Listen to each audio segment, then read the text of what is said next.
is up, gamers? Back at it again with another episode where Kratos, this time we'll be focusing on the epilogue, quote unquote, which is what I've come to call the episodes focusing on bonus content. The last one we finished God of War 2's main story, so we'll go over all the bonus content.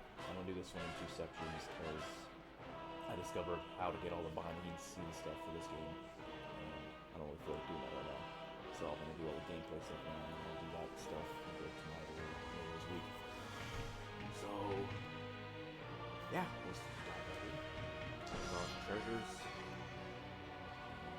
challenge the Titans, do well enough in that to unlock the fates. There's another two I actually wanted to get 20 side contracts before I started doing this. Which I'm kind of going to do that, so let's dive in, I guess.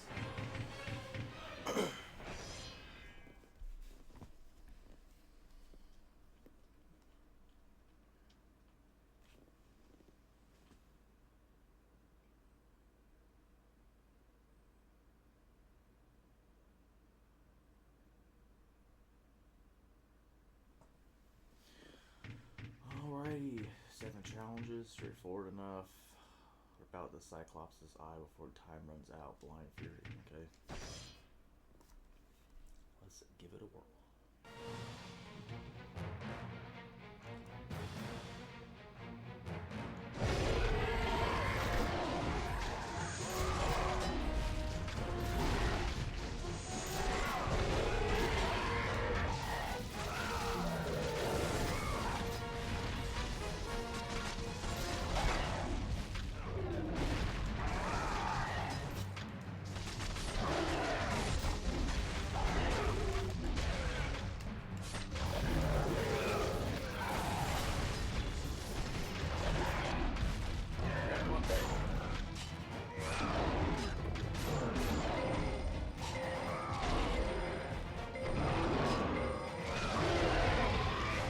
Oh, that's bullshit.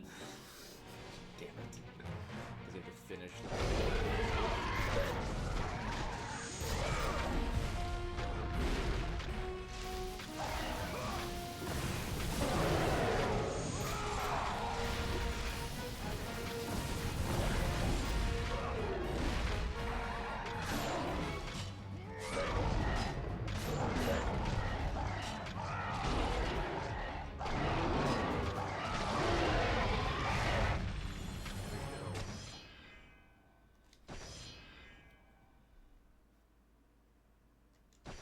I guess there's a ranking system to them in this one, so we have to 10 enemies in the air.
I'm not sure what the presets for like acquiring the rank. I don't know if it's like there's a whole ranking, but I did that rank at least once.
Hit me and he took damage?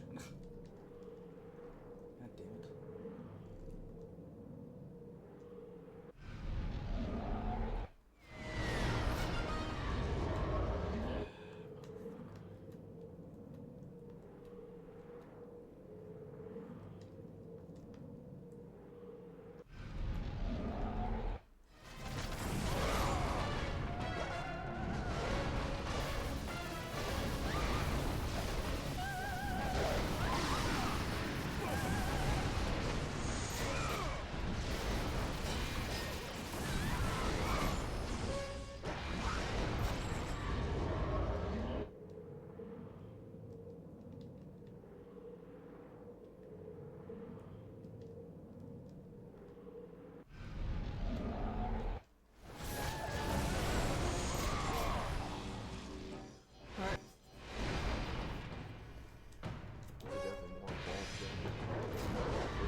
Let the rage of the Titans fuel your blades, Kratos.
There we go. That one was certainly something. Alright. Reach of the War. Rack of big combos like we have 500 orbs before the time runs out. Achieve bonus point at 600.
this. The gods have cursed you and taken away your health. Kill all your enemies to survive. Achieve bonus points for using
look, is this gonna be the last one? It was only 7.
we go. Titan, God, Spartan, Titan, Titan, Titan, Titan. Sweet. And I got a little achievement, which you can't tell because of the camera, but it's called Bleeding Thumbs. I've unlocked Urn of the Fates, Urn of Poseidon, a bonus costume, and Arena of the Fates, looks like. Sweet. Okay, so it's not an overall ranking. Awesome. Save progress. So why the hell not?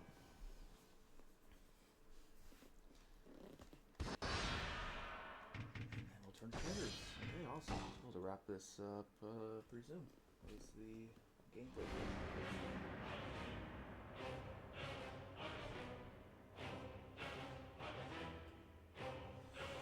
Okay. Yeah, Challenge Titan's done. We got all of them.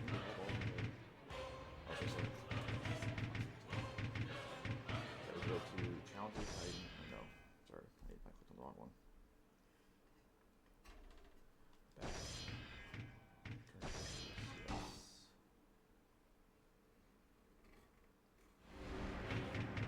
yes. Which you can probably pick up what that is. This was the first game to have an arena, though, so I guess it's worth mentioning that. But it's the same thing that the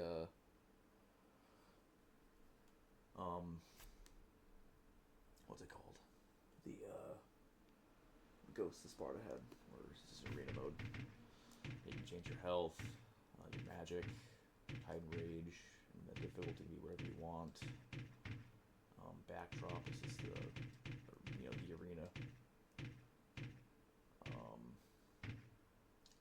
And then you can have your creatures be whoever. I'm gonna do Cyclopses because we need to get Cyclops eyes for that skin. I think these are the guys that you can count. We can turn her attack off. That's kind of lame. I'm pretty sure the brutes are the ones that give you the eyes.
Cyclops eyes, bonus costume unlocked.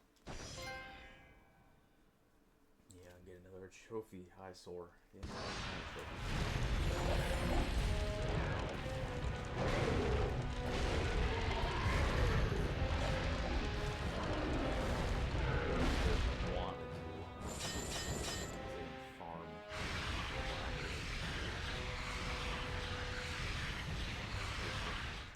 maxed out, however.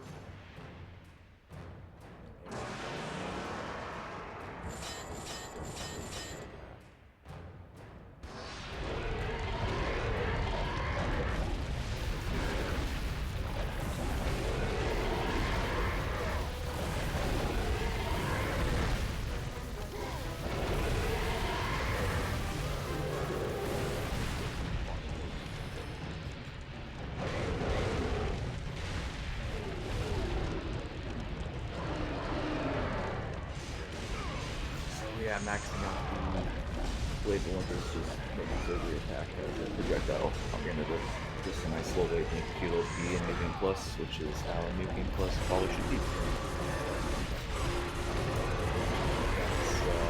Circle special on this Blade of Olympus just makes it so that you take orbs from them before killing them. And pull out a stop here shortly. Yeah, that's it.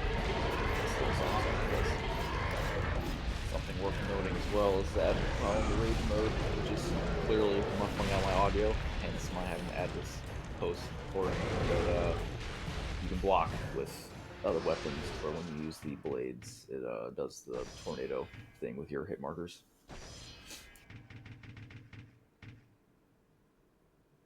Just for good measure, I'm gonna check something. Oh, you can't get unlimited health. Okay, I don't care enough then. It already has a little safe bar. I just upgraded the Blade of Olympus to the last level.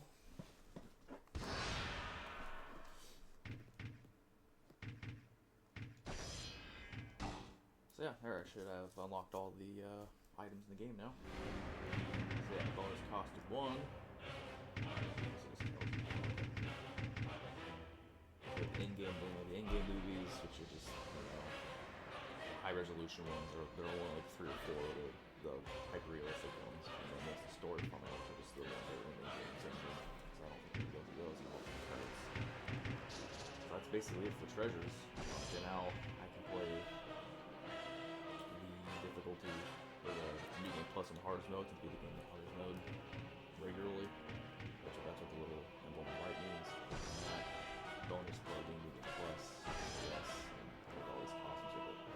Kratos, the regular one, with the Cod of War, which is also a fish costume. It's like hooks instead of blades. The preferred skills matching up. I think that just means that you have bigger health bar and bigger magic bar, I think. Hydra armor, pretty cool one.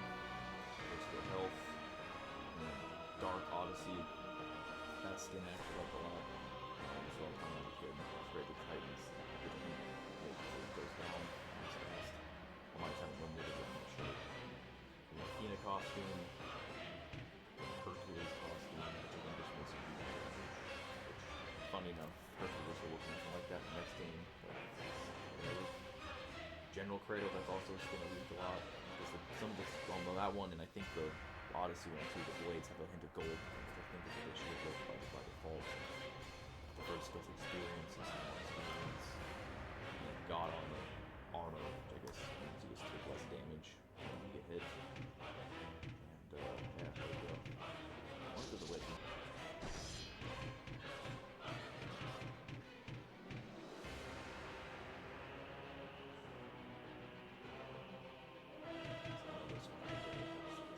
By defeating Ares, Kratos, the once mortal warrior, became the new god of war. However, Kratos soon found himself alone on Olympus, shunned by his fellow gods. But Kratos had no need for the love of petty gods. Oh, let's just skip it. That's freaking cool. Okay. Athena! Yeah, You will!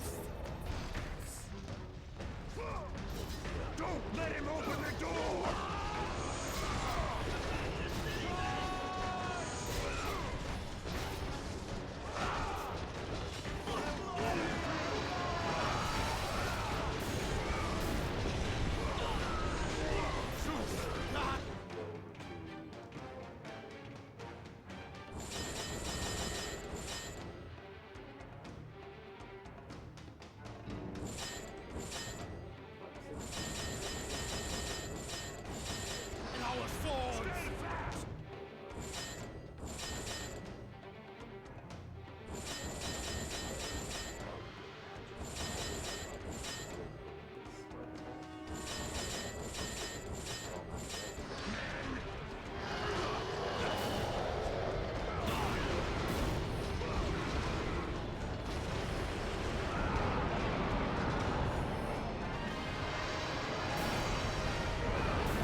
Kratos killed them all, he still has some of the powers of a god. Run!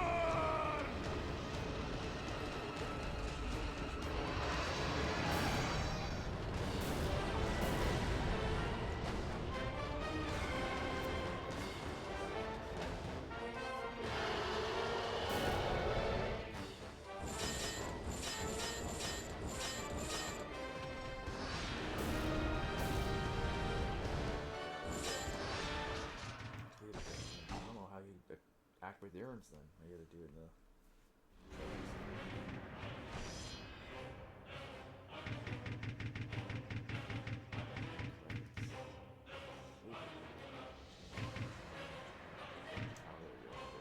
Your bonus page you use the urns in your possession. Select from the status menu. It's weird. I only have so I have money, but I was using that one skin that already gives me more rewards than I use the other one. By defeating Ares, Kratos, the once mortal warrior, became the new god of war. However, Kratos soon found himself alone on Olympus, shunned by his fellow gods.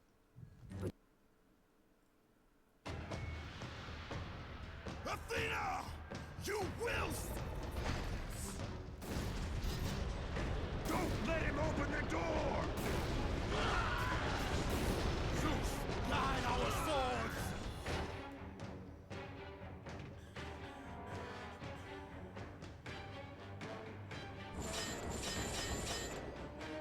No, I think it's defaulting to the previous place. I'll use them then. Status, there we go.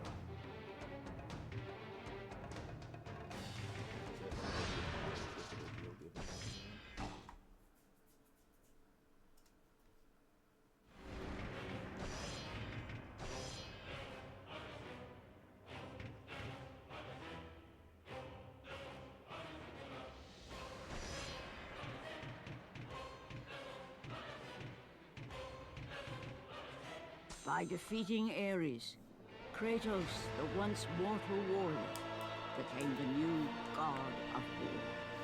However, Kratos soon found himself alone on Olympus, shunned by his fellow gods.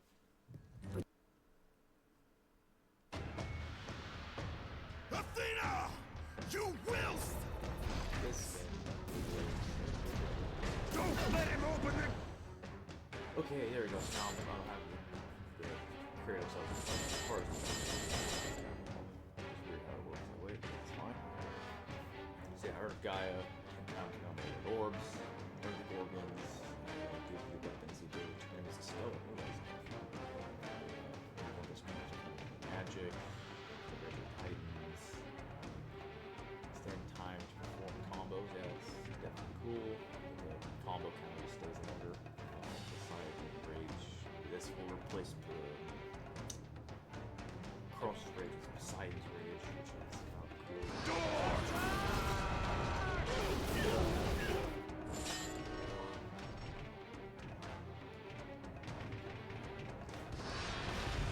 I am the god of war! None shall defy me! We have him what we want, and we'll make you suffer!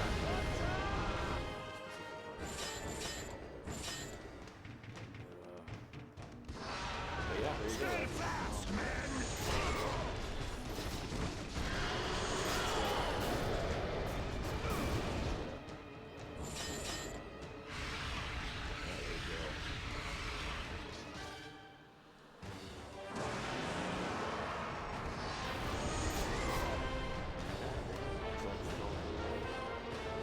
Secrets for gameplay wise, there's all the behind the scenes stuff, which I'll get into later. What is up, gamers? Continuing the epilogue for God of War 2, which is just going over the behind the scenes stuff. I showed it in the very first episode, I think, of this chapter. But basically, for whatever reason, the stuff for that is in the game, is in the PS3's like data files versus, or storage, whatever you want to call it, instead of like in the game. So he's got to go over to the video section, and then there you go, God of War 2 bonus materials. And then from there you can then look at all of the behind the scenes stuff for God of War 2.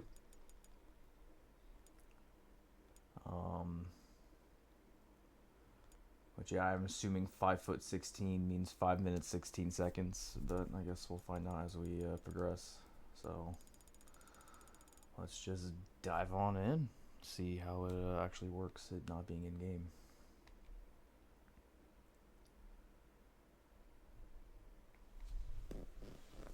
What are you working on now? Lunch.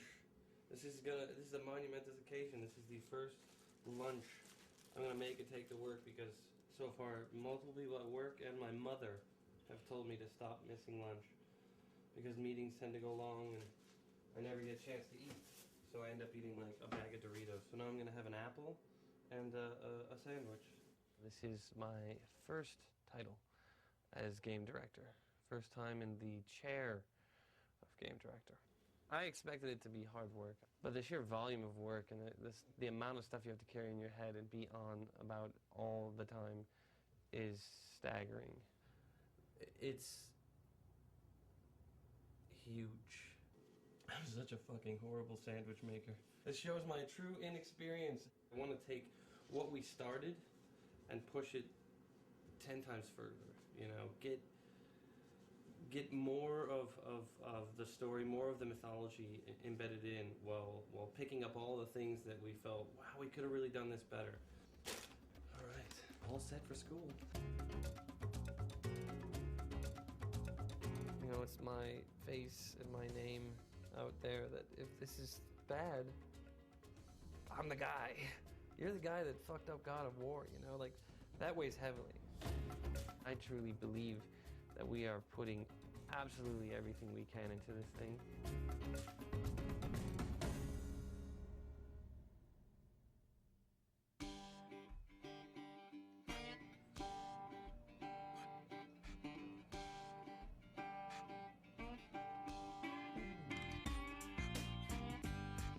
First, I want to apologize for my voice. It's a little rough. I was in Phoenix yesterday watching a football game, so it'll be cracking on and off. Go Rams. Where's Ken? Ken? Anyway. Am I scared or nervous about doing the job? Yes, terrified.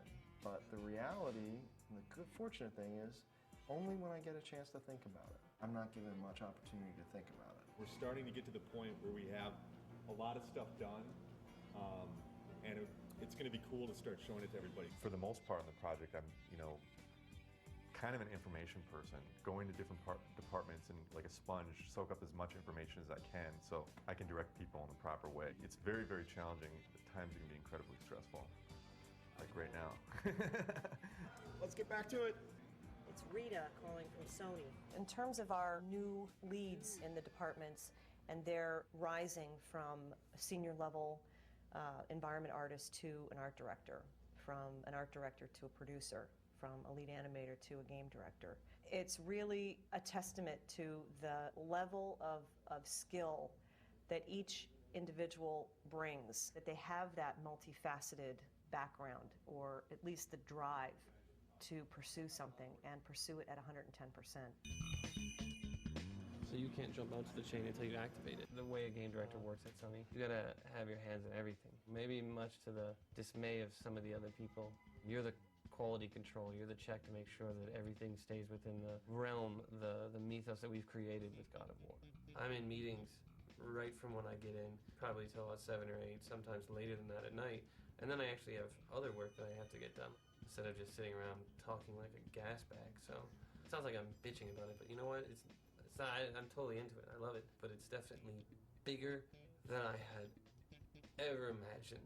One of the biggest new elements I've had to mentally deal with is the idea that As a producer, you're essentially everyone's boss, so you do wield a considerable amount of quote-unquote power. From the creative side of things, it's probably the one thing I have to constantly put a check on. From where I came from, I was way more involved in the creative. That's nice. As a producer, every time I make a comment on the creative, I have to make sure that I'm cautioning it with the idea of, hey, look, this is one creative mind coming to you with an opinion. This scene is so fucked up, it doesn't, I mean, it's like, where do you start?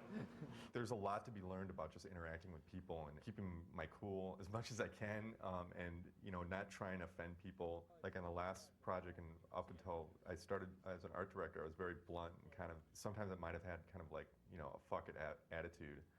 But now I have to be a lot more political about things.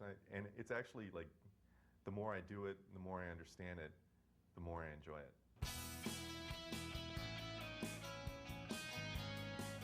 Something that we decided when we originally started the Santa Monica studio was to go for a very open plan office, so that everyone sits in an enormous room. There are very low dividers between different people's desks. We try and keep people sitting next to the people that they are directly working with. So, you know, the combat guys have most to do with the animators, so they sit next to the animators. Production's sat slap bang in the middle of the floor. They basically can see everyone moving around. Everyone is near to the production department. The programmers are all sitting next to each other, and we sit near to the technical artists because they're people that we spend an enormous amount of time communicating with. So, you know, the entire structure of the studio really aims at fostering easy communication that doesn't rely on email and doesn't rely on chance encounters in the hallway. It's very important that you make people talk to each other, and this seems to be a very good way of doing it. Upon my initial observation, it was like, holy cow, you know, everybody is there, and my desk in particular is right on the kind of the main thoroughfare, like I-5 running down the middle of sunny Santa Monica. So, you know, I hear everybody walk by, I hear everybody's conversations. I prefer it just because, you know, I can give Steve shit, or I can give Todd Pappy shit on my left, or whatever. I mean, for that, it's kind of a nice break than just locking yourself in your office. First coming here, I liked everything about the place except for that aspect of it. Is sitting in a big, basically like a gymnasium with a bunch of desks in it, and like you could hear like half of what people are talking about all over the place, and it might be kind of hard to get focused, but it really does bring out that collaborative experience. It's in your face. You see what everybody else is doing, so you end up understanding inherently from working here and walking, you know, to go get a soda or something like that. You get an understanding subliminally of what's going on in the game. When we want to get something in the game as simple as Kratos, the main character, goes up to a giant column in the world and grabs it, and then when the player rapidly presses the circle button, he's going to be able to like pull on it and then successfully pull the column down while the column breaks and shatters. There's enemies on top of it that end up falling and dying. Just that one sequence alone, you have to involve the level guys, because they basically have to create the space in which it takes place in. Those level guys will also be modeling the column. Animation has to wait until that column gets designed. Then effects have to get put on it. Then a designer has to put it in and attach it to the buttons. And then a sound person has to come in and attach the sounds on top of that. If any special code has to get done, meaning a tool needs to get written in order to get this to happen, code has to be notified early on. Almost every single department has their hands on this thing, and this is a thing that could, you know, basically take up a minute of gameplay.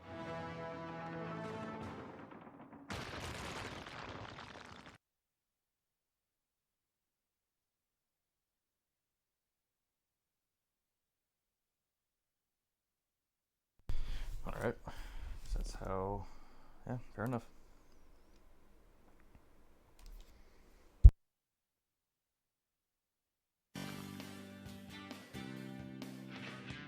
God of War 2 has about 70 people on it. We got a pretty big team. Each department within the game development process has their own lead, and each week we have leads meetings kind of discussing specifics of what's going on. I will jump right in with Charlie's updates. Great, okay. This title, Visual Development Director, is really kind of something that we wanted to test out, because we really didn't have anything like this in our production pipeline. I really wanted to get all the visual development guys together, because before there wasn't a lot of collaboration. We represent the whole minority group here. Yeah. Anyway, this is actually what it's like. I want to get an update on what you guys have been working on this week. Okay. If you guys have been working this week, so why don't we start on this side? Eric, you want to just kind of run through some of the stuff that you've been working on? All right. This is the Great Titan Oceanus concept that we've been working on. It's about camaraderie, I think, you know, with the people that I work with. They constantly push me, and hopefully I push them. How big is this guy right now? He's huge. He's massive. It's just kind of about really enjoying yourself and really unleashing stuff in your mind to create something better than what we did before on God of War 1. It'd be so cool if we can actually fly through all this stuff. Oh yeah, I think they were talking about that. I don't know if it's going to happen. Would be cool. I've been working on Isle horses. Cool. I'm definitely excited that I get to be part of, you know, a team that gets to create this, you know, world that people are going to see. It's just another take on Greek mythology, so it's really cool. Cool. Let's get back to work. To be able to form a team that we can really feel comfortable to, you know, to say anything, whether it's, you know, critiquing each other's work or just wanting to hang around with each other, that part of it I'm probably most proud of on this time around. We switched gears and we started doing something completely different at the drop of a hat. And that happens all the time. My job is primarily managing the production side, the art, the content that actually goes into the game. And Charlie works to develop the content that we end up creating on paper first. The art group is comprised a number of different teams. There's the animators, there's cinematic animators, tech artists who basically do everything from create rigs for characters to create scripts to help environment artists model faster. Then we have environment artists, and we have character artists, and we have effects artists. It's going to be tweakable, is what I asked him. Programmers are implementing features and making tools for the artists and the designers, for that matter, to use. We don't write the game for them. We write the tools which they use to make the game themselves. And we've had enormously good results from doing this. We find that the artists are much better positioned to use all this cool stuff than programmers are. That's great, that's by design, but...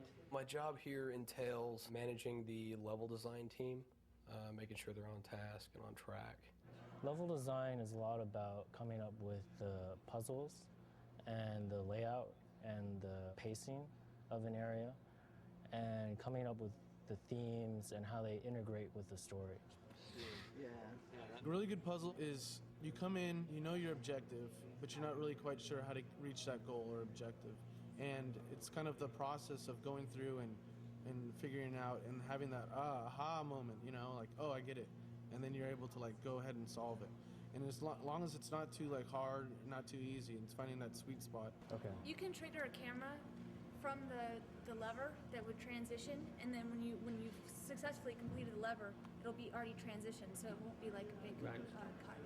Alright. The challenge for the designers is we really have to focus on making it fun. I mean, a lot of ideas are good in theory and they sound like they can be really cool, but taking it from a concept and a thought and an idea to actually making it work and playing it are such different things. Our job is to really nail, hey, is this fun? Is it challenging for the player? Everything.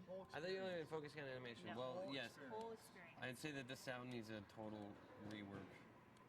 Because the sounds of it crashing through, none of it sounds impressive. I want DTS 6.1. The best laid plans, you know, it is exactly the best phrase for it, because it doesn't matter how well we plan something out, doesn't matter how solid we think something is. When you get in there and you see it in 3 dimensions and you play it, you're like, wow. In my head and on paper, it felt different.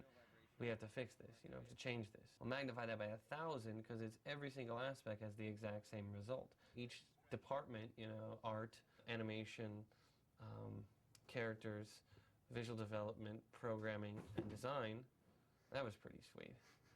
Only the best here at Sony Computer Entertainment America. We hold things together with really important tape.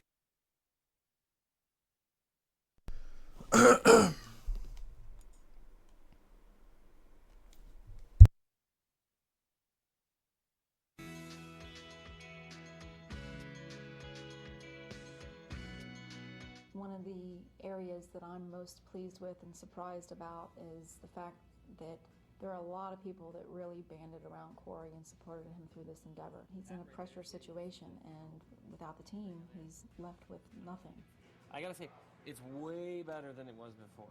But what I would like to think my reputation is, hey, this guy is very passionate and is constantly all about the game. Like, works tirelessly to find solutions in every possible aspect, and whatever is needed, I do to get the job done. What really most likely goes on is, meh, he's okay. He's a little bit easier to work with than Dave, but you know, he still changes his mind all the time, and can't make up his mind about what he wants. If only he could choose what he wanted. But overall, he's pretty cool. You know, that's probably what it is. Mixed in with, I think he's a dick.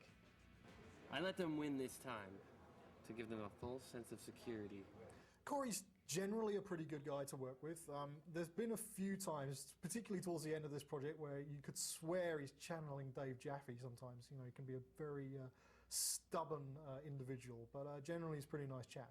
You know, we'll be sitting in a meeting and Corey will say something like, you know, whatever happened to the Golden Fleece or something like that. It's like, what?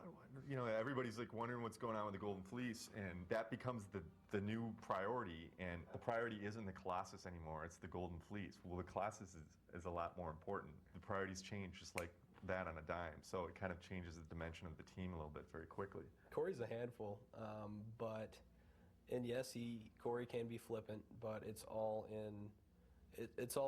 well-meaning. I mean, Corey has a great vision, is making a great game. We're all here to support that vision. And you're going to have to change your mind a lot. You're going to have to keep pushing the edge. If something doesn't work that sounded great originally, you're going to have to change it. You might have to change that thing 15 times. I think that's why people can get frustrated with anybody in a creative position, especially one that is in a director position. I mean, everybody bitches about Stanley Kubrick, but he went out and made the finest films ever. When is that on? It's on PBS. It's like on PBS. PBS? Yeah. Who watches fucking PBS? I thought people just pretended to watch PBS. Like, I watch the Discovery Channel, the History Channel, and PBS. That's really what I watch. But that's totally not true. You know that they watch like USA and every Lorenzo Lamas movie. We are experiencing some technical difficulties, so we're doing a redo and starting over. Nice. I'm ready. So it's just going to start in 10. That's very pretty. Hello? But does your wife do your ringtones for you, or what? All right, start taping now. We had a little glitch in the Cyclops mini game, so we had to start over, and I blame Joel Tobble for that. That's him right there, ladies and gentlemen. The talent level of the team, just the amount of guys here that are able to produce art and animations and think of different crazy ideas to do with Kratos, and the programmers, the talent level on the team has just been absolutely astonishing. Although challenging and not easy and not perfect, I think the teamwork that's been going on for the past couple of years is something this whole studio should be proud of. I've never met a group of people who are more enthusiastic and passionate about what they do. Nobody really has an attitude or that's misplaced or anything like that. Everybody has this healthy level competition, and you know, you look over your shoulder to see what somebody else is doing, because maybe you can learn something from them. When you see other environment artists and you go over at lunch or on a break and you check out what they're building, and you take off ideas from them and they bounce off ideas with you, and everyone's giving feedback. It keeps a little bit of healthy competition going, and at the same time it brings up the quality of the game. This is a team that I think truly inspires each other. You have to be on all the time, and if you're off, people notice and the work suffers. So, you know, you generally need to come in and have 5 good days, not a single bad day. Of course, that's not possible because we're human. I feel like where some of these things end is not good. Shit.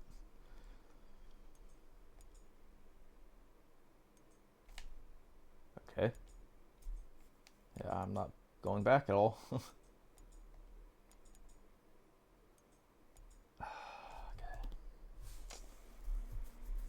What the F, man?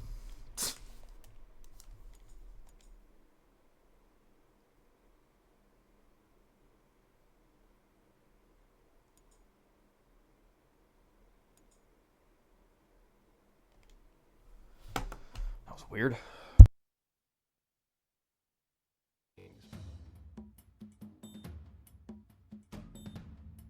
E3 is a big opportunity for media to get a glimpse into what's going on with the various software as well as hardware. It's kind of an opportunity for developers to kind of show off. It's bigger than Oscar night. I mean, it's huge. It's a chance where you get all these, you get all developers, you get all studios, you get all the gaming consoles like PlayStation, Xbox. Everyone's going to be there. It's hyped up. Everyone's psyched up.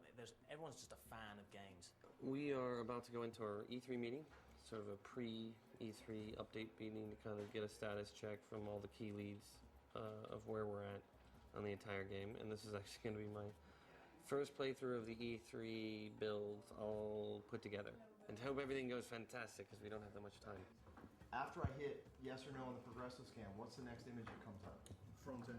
Making demos for E3, it's kind of one of those necessary evils, and it's something that we decided we would embrace when we were working on God of War. We decided, man, it sucks doing this, but let's just make the best of it, because if we're ever going to make this game successful, then making the press notice it at E3 would be very important. Start, Corey. First. So this begins where? This is the beginning, right there. E3 is important to God of War 2 because this is our opportunity to get the franchise out. We're kind of taking the training wheels off here and giving other people the controller and saying, you play it the way you want to play it. We're going to have to gauge their reaction from that. Why did that guy just disappear? Is this not working? I didn't do anything. I don't know if this is all the latest stuff because I'm seeing older animations. That has to get worked out. What about the art on this area? I thought it was... It's done. Yeah. Those little landing pads are missing. Should we check this stuff before we have a meeting like this? Corey, be more effective. we were doing our best to do that.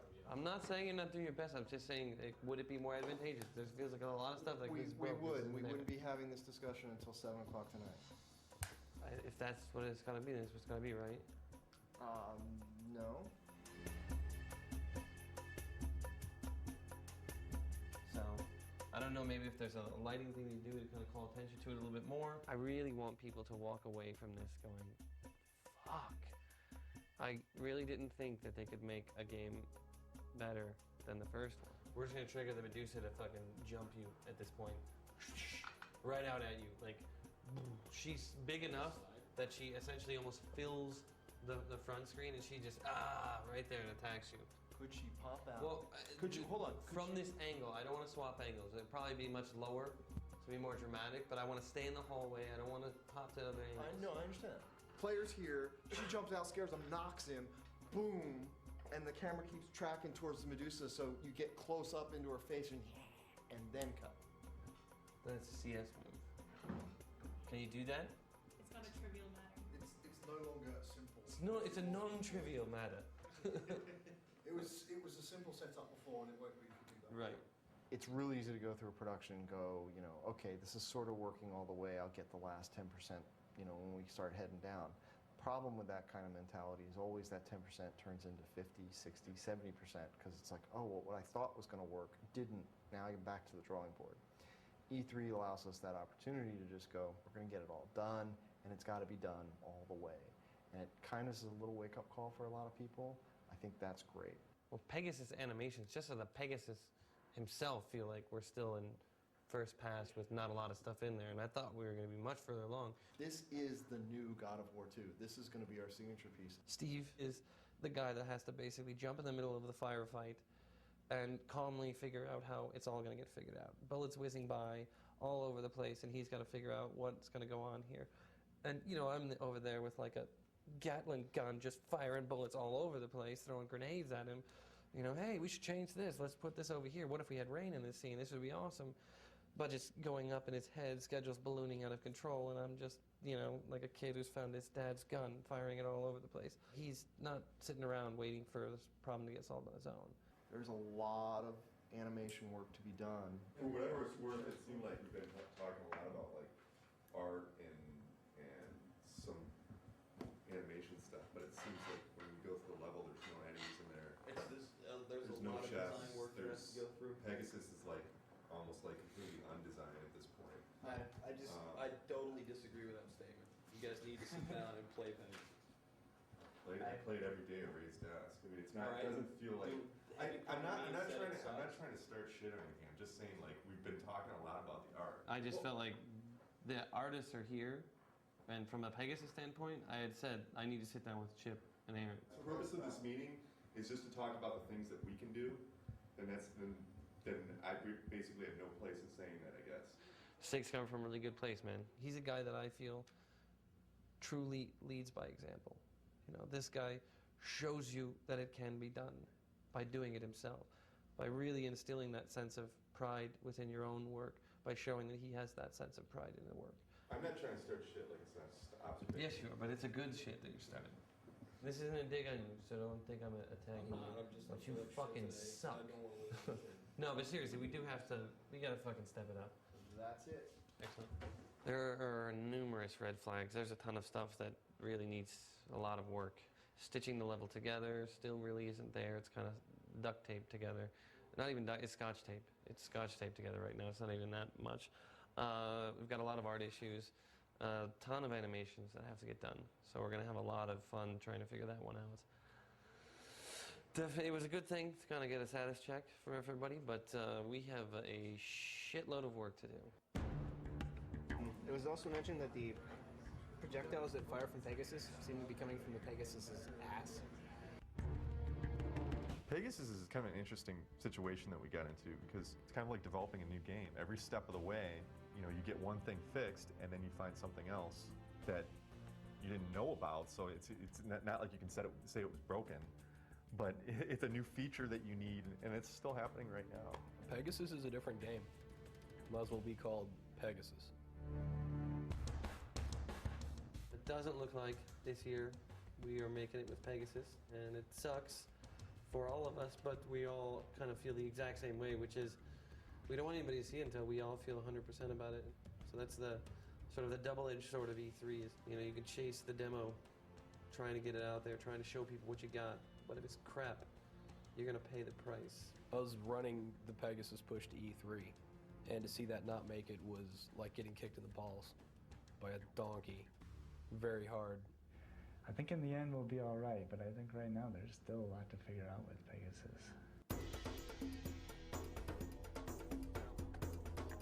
Let's fix those weapons. Right now you can tell everybody's stressed out, so you don't want to talk to anybody. You just kind of, if you stick around our little biz dev area, you'll be safe. So we're pretty relaxed. Hopefully this will only be seen after the game comes out. So we have to kind of get everything out before everybody builds it. So we've had our share. So now it's their turn.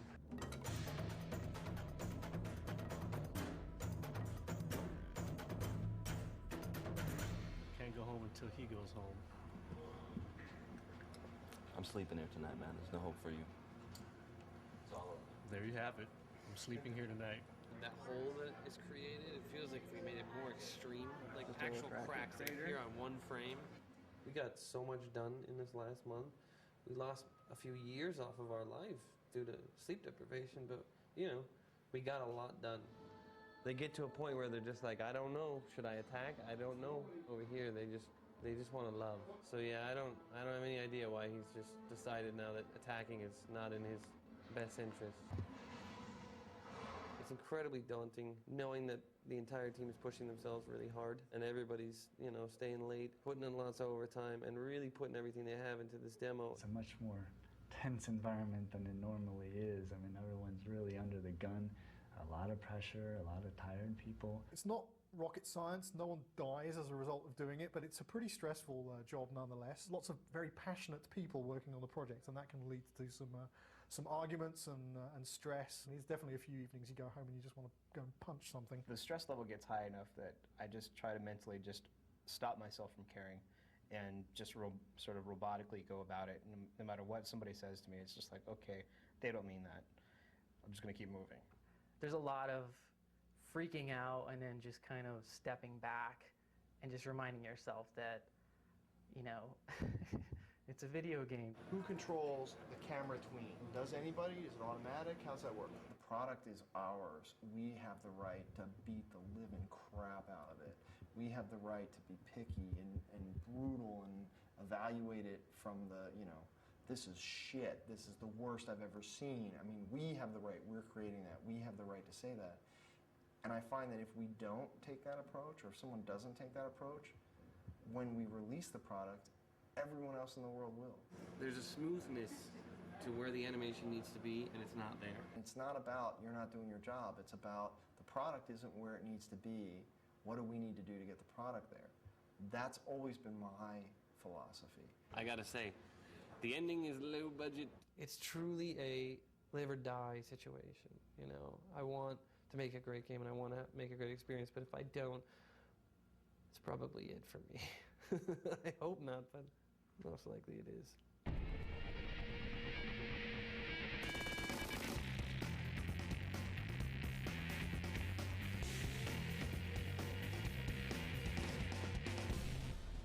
I drove around for an hour looking for a parking space. I had forgotten how fantastic E3 is. Fuck that. It's been a long road, and we only have a small amount of the game finished. But it's showing very well. Right now, the booth is pretty packed. We've only got 8 stations, so a lot of people are at the booth. It's very exciting, very good for us. I'm looking forward to seeing people's responses back to this thing.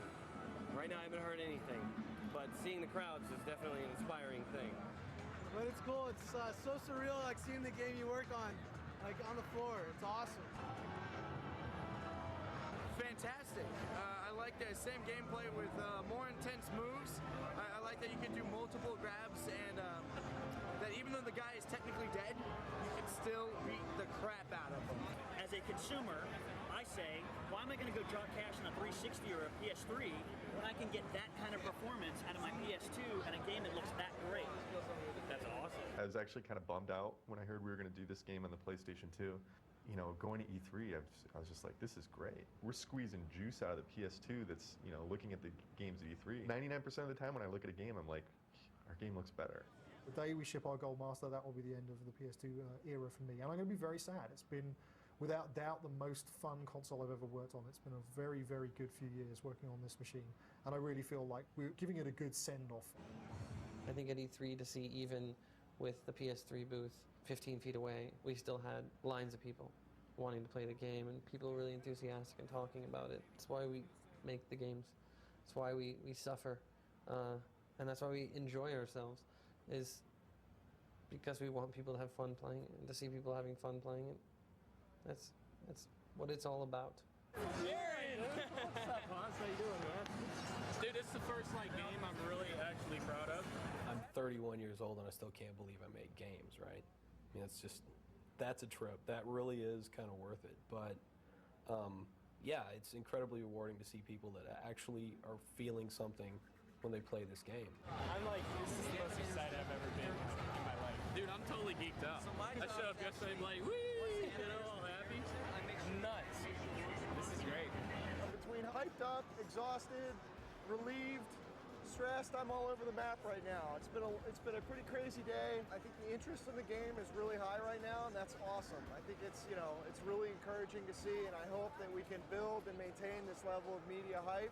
I think it all speaks well to this game coming out of the door next year and just rocking.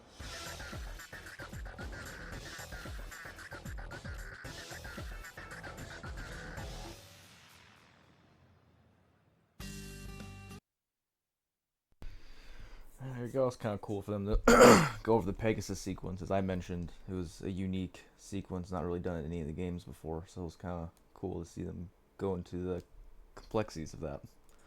I also don't remember the PS3 releasing around the same time frame as this game, but I guess it did.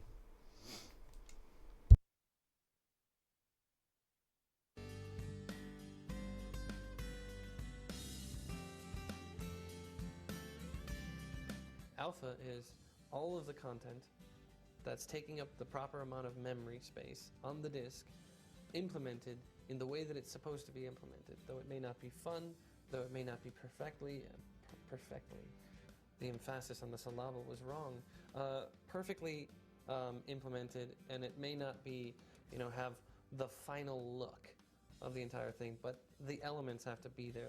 Okay. Good to go. Sweet. Thank you. Solid. 15 days until alpha. Yay! Basically, this is the big push.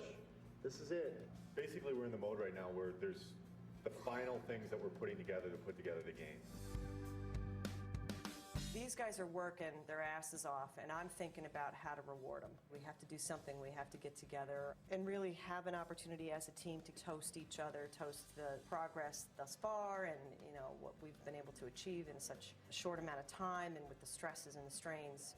These are the most talented people I've ever been privileged to work alongside, and that's the honest to God's truth. I feel great. We have done a lot. I know that at the Halloween party last year, we still had a lot of work ahead of us, and there was a lot of uncertainty. What we've accomplished in this period of time is just amazing.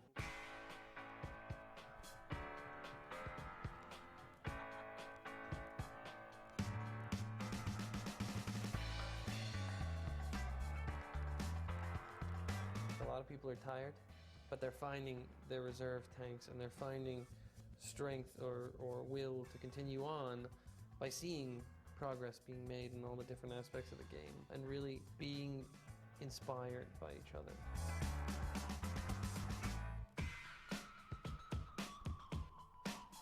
There's definitely a few things in this game. There's been a couple of things I've seen in the last few weeks. It's like, God damn, that's pretty fucking cool. It's going to be pretty good. This is a very important time for our studio. If we can come out and make God of War 2 better than the first one, we'll be recognized the industry over as a powerhouse. It's all about doing what we can to achieve perfection.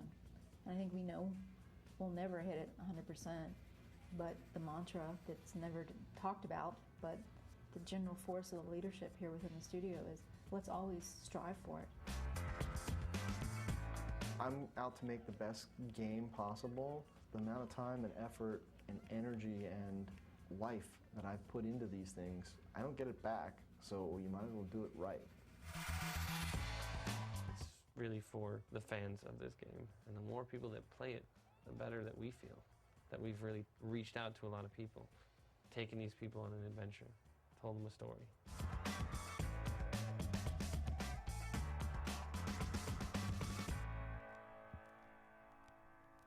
So is that good? That's good. Have we got it all? We got it all. Fan-fucking-tastic. I mean, it seems to be taking a bit more of an important role lately, like a lot of people. What's going on here?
That seemed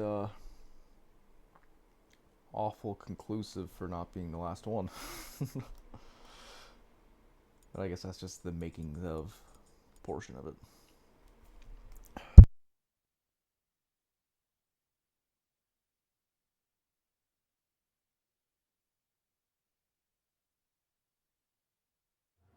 We are here at Signet Sound Studios recording the voiceover dialogue. It really is the first time my words are coming to life from a voiceover perspective, so it's very exciting. We're getting ready to record Kratos, the lead character in God of War. T.C. Carson, who plays Kratos, was the original Kratos in the first God of War. Athena, you conspire against me? Kratos is this god that he's been stripped of everything. His mother's dead, his family's dead by his own hands, and he's just seething with anger and guilt and all of that. Return to Sparta and prepare for battle! People who play the game, they like being Kratos. You know, they like having that power. They like wielding that power. I, as a voiceover actor, I like wielding that power. You defy the god of war? I have a lot of rage. It's really not good. I'm trying to work with it, but you know, I can't do like Kratos does. I can't go out and just maim and mutilate people. I have to go and meditate. And sometimes it works and sometimes it doesn't. Kratos, the once mortal warrior, finds himself on a journey to the ends of the earth, pulling him into the inevitable darkness. What I'm being when I am a narrator is a storyteller. And that's the most primitive form of theater, and it's what I love the most. You certainly don't live up to your reputation, do you, Kratos? It's been a real interesting ride, that Clash of the Titans thing. This movie that I didn't think was going to really go anywhere became this long-lived, iconic film. At least I can bathe in the glory of being the one who brought down the mighty Kratos, the slayer of gods. Although I hardly think a harpy's fool such as yourself deserves such praise. It's very interesting to go back in the booth today and try to recreate the ethos of that character and try to not make him sound too much like a kid, but more like a guy who's, I mean, obviously, Perseus would be a little bit older now. He was that in 1979. Andromeda, my love, you will soon be with me again. That's very nice. I suppose there's a certain responsibility to bring credibility to a character like this, an iconic character. But it's really, it's a challenge to go out of your own self and to find a character that bears no resemblance whatsoever to who we are in our everyday life, and that's why I became an actor. What do you mean, Gaia? Not very often do you get the chance to play something as an actor that is so far removed from who you are, and not really removed from who you are, because we all have that side of us. And it's been really fun to be able to tap into that side of me, that Kratos side of me. I got it in my mind now. We want to make him big. I got it. We can. This is going to be good. It's going to be real good. I'm very excited about Atlas. To me, it was a big coup to get Michael Clark Duncan, because when I thought about Atlas, that's the voice that always attached it for me. He has an incredibly powerful, commanding voice. You dare show your face to me? Who breaks my chains of torment? He's a physical character. He's one of the strongest guys in the world. Actually, he carries the world on his shoulders. You know, to carry that around with you, especially for eternity, I can't even imagine. You have everybody's burdens right on your shoulder, and it must be very painful. He's so big, he has absolutely no care in the world, so there isn't any need to push it out. His voice is so powerful, even in a whisper. I'm still shouting a little. You don't have to shout at all. Don't Thank shout, you. yeah, don't shout at all. You don't have to push it at all. The relationship between me and the voice director is very unique, because she is giving you, or he is giving you, specific directions on how you should say the line. That director is there to help you get a physical and a mental picture of exactly how this character should be played. I could not do this any other way without having somebody back on the other side tell me, okay, Michael, say it like this, say it a little softer, say it a little bit more angrier. They're very essential to what I have to do. To be a god. Oh, that's what I'm talking about. Return to Sparta and prepare for battle! Usually they tell you to bring it in, make it smaller. Can you tighten it up? Return to Sparta and prepare for battle! In game world, bigger is definitely better. And in a game like this, you really can't be too big. This is take 9, and this ends now! That's good. very nice. We're being quite a team today, huh? It's great to work with people who can work with you, who know how to work with you, and know how to get the best out of you. All the power that made Kratos the god of war. What's so odd about doing these games is that, in fact, I can't tell you about my character because I don't know anything about her. You want a fairly gravelly, inflected voice for Gaia. So I'm wondering if perhaps the narrator is just a more simple, straightforward voice. Narrator and Gaia are the same character. They're just presented differently, and we don't want the voices to sound at all different. They're working in broad general lines with Greek mythology. And so I address the language of my lines in an epic fashion. But beyond that, I really don't know anything. I'm just going in the dark. And they say, oh, that's great, or, oh, we'd like to try that again. So this exclamation point after away, even though he's got his head down on the door, is that still... When he says, and now you've dashed it all away, that's when he's going to turn around and it's the accusatory, like... To do a voiceover of something that I've never seen. I mean, I know Perseus, I know that character because I played him, but I have no idea what's going on in this game and what the challenge really is within the context of the game. So it's a little odd. Am I, the great Perseus, to kill this fallen god to receive an audience with you? Nice. Will that allow me to bring my love back from the grasp of Hades himself? Yeah, that's great. That's where it's at. That's the level.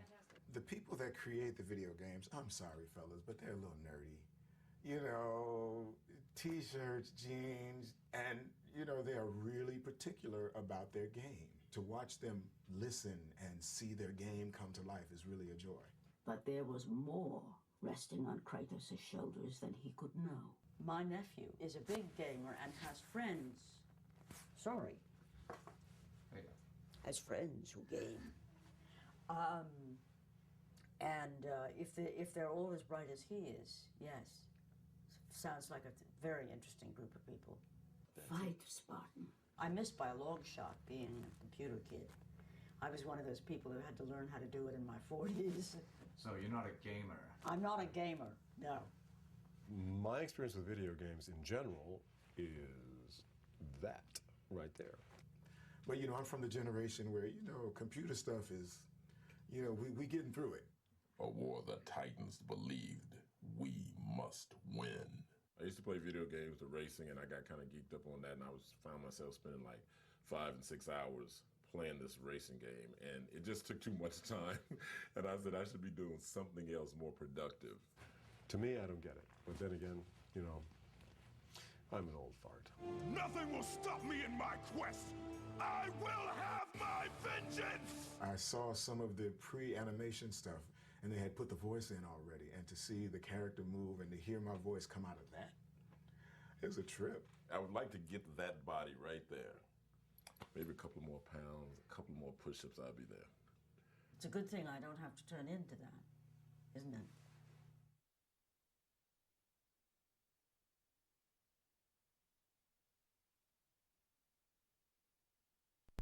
Yeah, having Michael Clark Duncan as Dallas is pretty iconic for sure. I forgot they got the original Perseus actor from the 1981 Clash of Titans film to play Perseus. That's pretty cool.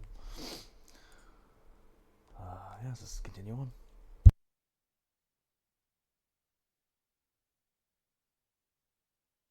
My title is Senior Technical Artist. The duties that involves are setting up production pathways, maintaining those production pathways, and then specifically on the technical end, we use a lot of what we call MEL scripting, Maya Embedded Language, which is our 3D package.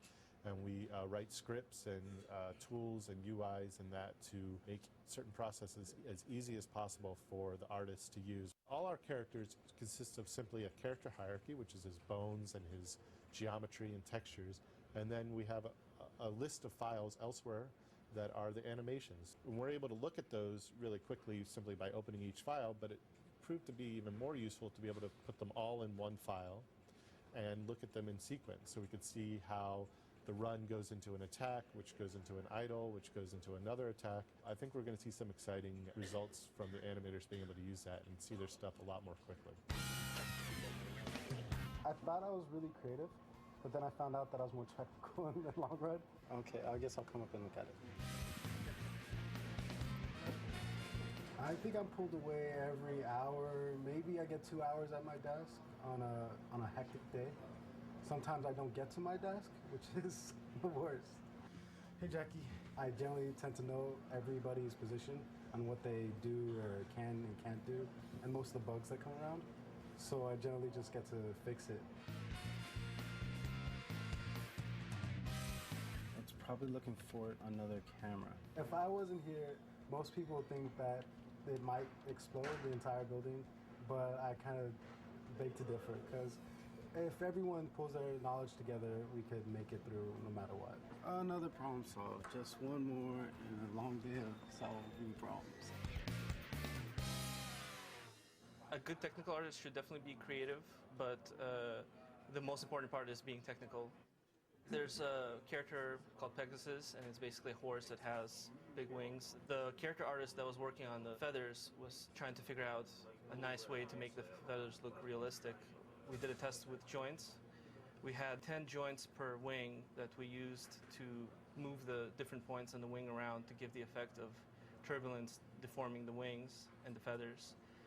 We quickly realized that that's something that's going to be too expensive, so we pursued other ways of doing the same effect. I then did a test with something that's called blend shapes. The way it works is we create 3 blend shapes, one for each version of the random kind of feather movement. And the way we do that is we just select the mesh, we duplicate it, move it to the side.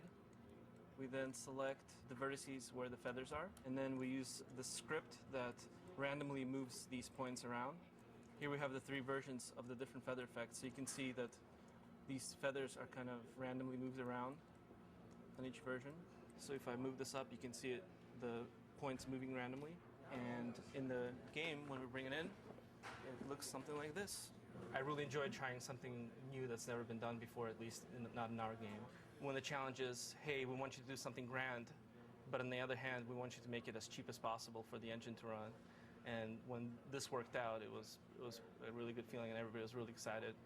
And it added that extra oomph to the effect that, you know, to sell it to the audience.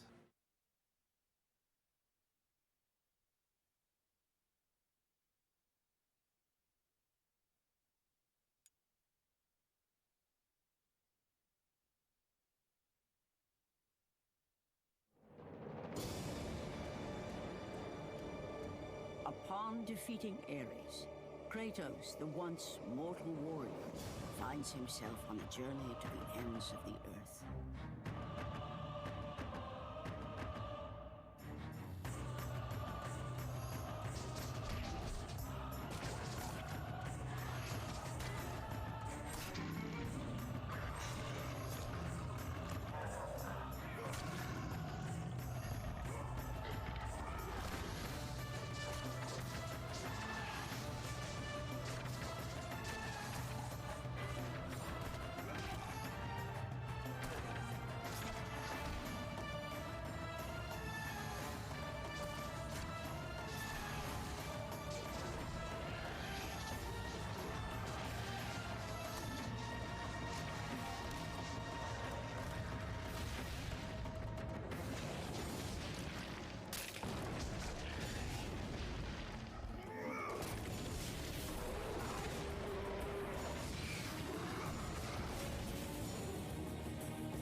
Obviously, Ice Gauntlets didn't make it into the game. I remember seeing that trailer when I was, you know, pretty young. In 07, I was 10. But I remember like throwing a fit, like, how does he have to play to Chaos back? But I don't even remember if it was the one I saw even had the Blades of Chaos. I just saw they were orange and it just made 0 sense to me.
I am what the gods have made me!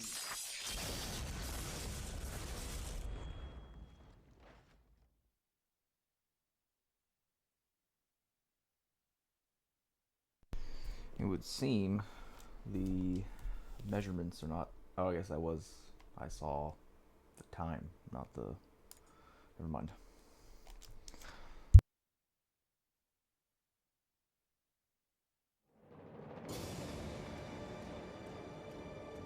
Upon defeating Ares, Kratos, the once mortal warrior, finds himself on a journey to the ends of the earth.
Basically the same as the first one. Yeah, let's keep it on going.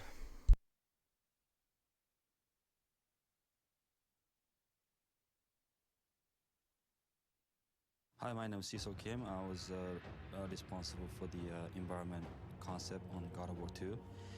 Previously I worked on a God of War 1 with Dave Jaffe. It was really difficult process, first game, and coming out from the 3 years experience on the first game, it really got me burnt out. And luckily, second time, we had a little bit more freedom on creativity to go a little bit more free on the design, the environments. And one thing that I learned from the production was that because I easily get caught up with try to find the solution in architectural details, which was wrong because that sort of limited myself to use different ideas. And now I understand the game better because this game is about the god and it's about this the larger than life. It's all about the nature and about this crazy thing happen because what that mutual power is like jealous each other or try to overpower each other. And by knowing that, I mean, it's not just about architecture, it's about understanding how the world is going to be set and how we can push it to make it just bigger than what people can imagine.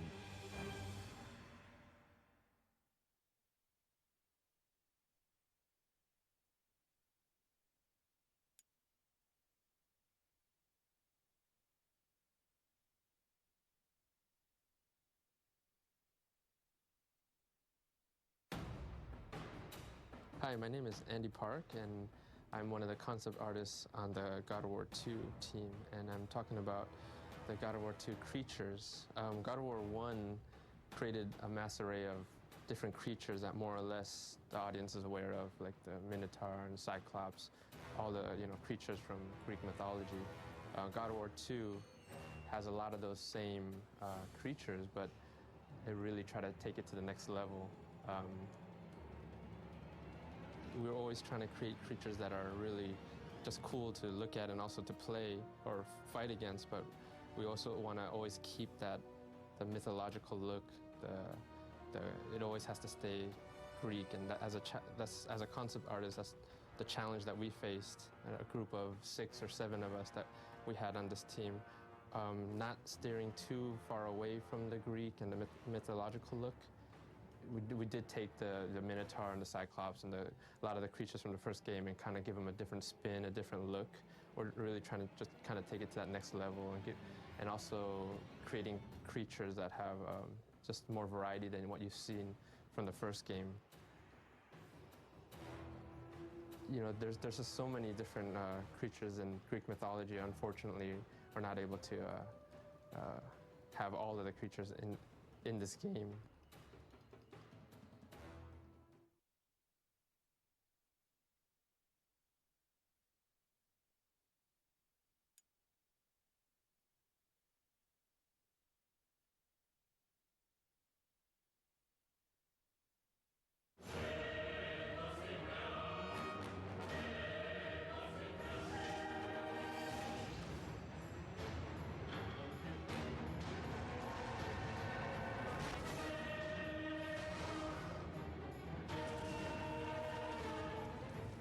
I like to think of music for video games as providing a function that is different from all other pictured media, whether you're talking about film or television. Somebody is actually performing an activity. They're holding a controller and they're doing something.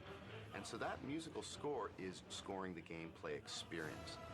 In God of War 2, the character of the game itself is punching and driving, and swords are smashing into things. So there's an intense, percussive, slamming quality to the God of War musical score.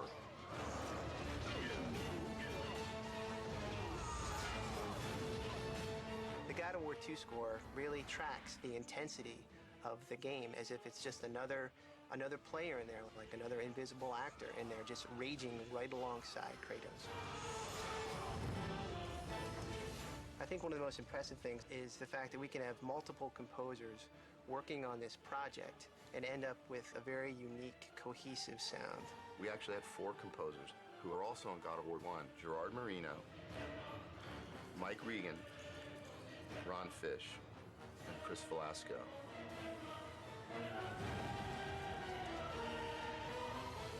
We work closely up front with the director, Corey, to really kind of define what musical cues are going to be needed. And then we design a cue list. When we get all those cues from the composers, they're kind of raw materials. It's time for us now to kind of cut it all up and adapt it and make it work in the game itself. We spot the game the same way that directors and composers sit together and spot a movie. And we're free to do all the different things that we can do in editing and in programming the music so that it sounds like you're actually hearing a cinematic score when you play the game. This time around, we added a lot more live production. Some of the compositions are a little bit more complex and frenetic, and we really needed just like the best players to really pull this off. And so we went to London for our brass. They just have an amazing sound. They're among the very best players in the world. And the brass plays a very important role in God of War. When they literally sight read their first cue, bam, it came out at us, and we were like, that's why we came.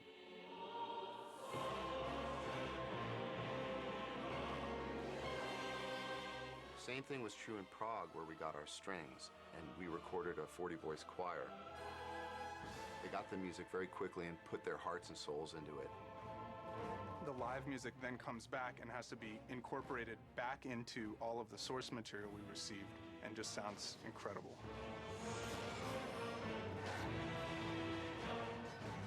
The music production overall, like the rest of God of War 2, is a massive undertaking. I think it speaks a lot to the quality of the game we're working on, that everybody is working so hard and still having such a great time. It just clicks.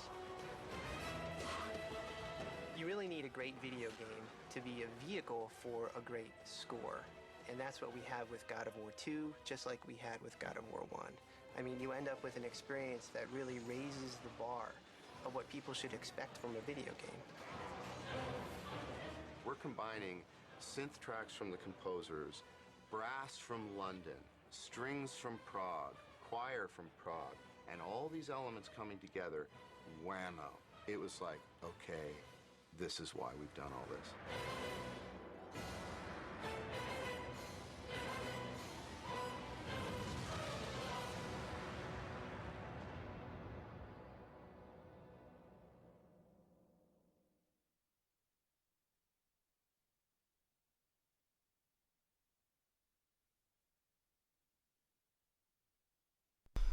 Yeah, God of War's definitely got some iconic soundtracks.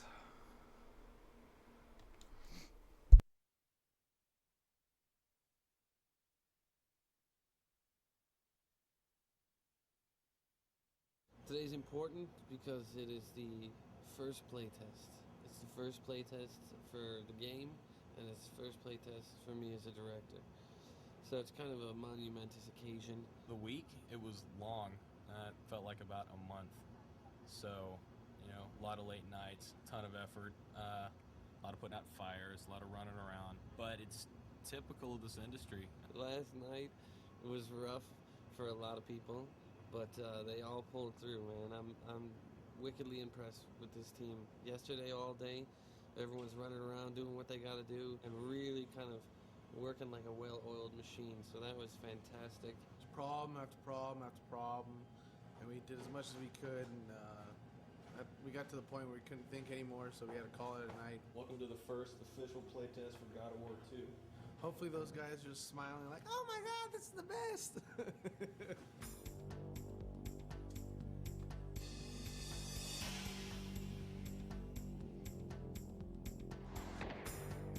Everything is being videotaped, and it's actually being fed down to another room. Multiple people can view it from multiple perspectives. So far, everybody's fallen off the bridge. And we forgot to put a message on the chests. So nobody really knew how to do the chests to open them.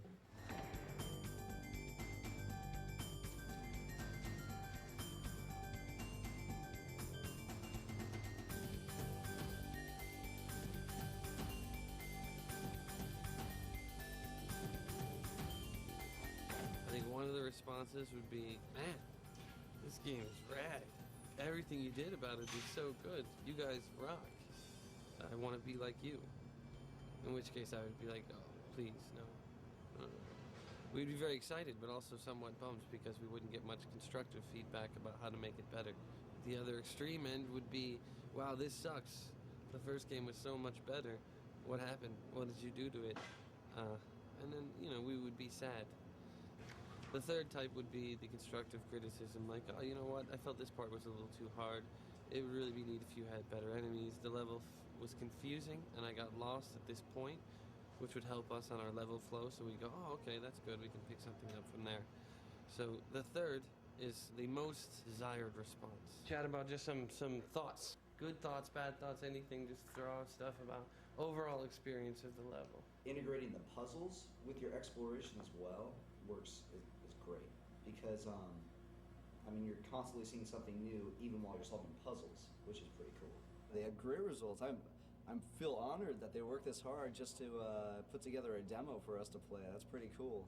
The stopping the time was real cool. That's, you know, real new. Couldn't do that before. That's going to have a whole new aspect to the game. And, you know, so far, you know, really got me hyped up to see the rest of the game. The game was received very well, even despite the little flaws that really bothered me and I wish we could have gotten fixed. People look past that. I just wanted to get everybody together. We just finished our first playtest of our first level that kind of has gone through the pipe, and it was received extremely well.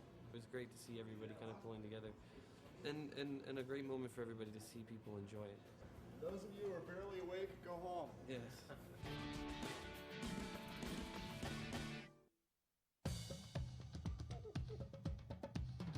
Okay, about 30 seconds away, people. Okay, people, let's do it. And a hush fell over the crowd as they ascended the staircase to Focus Test Central. First of all, welcome and thank you for coming. This is extremely important in our development process, so please be as brutally honest as possible. If you have any problems, Adam and Paul are here, and I think that's about it. These guys don't have any preconceived notions of anything, so therefore they'll catch all the mistakes that we just take for granted. Games that really heavily playtest the product really elevate themselves very far above most other games. God of War 1 was playtested like crazy, and we benefited greatly from it. The levels we did in playtest on God of War 1 were the Hades blades, and you see how well those turned out.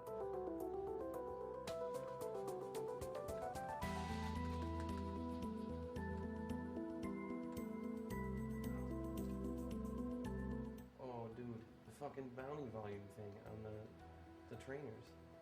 Yeah, the 2 pop away. The 3 pop away.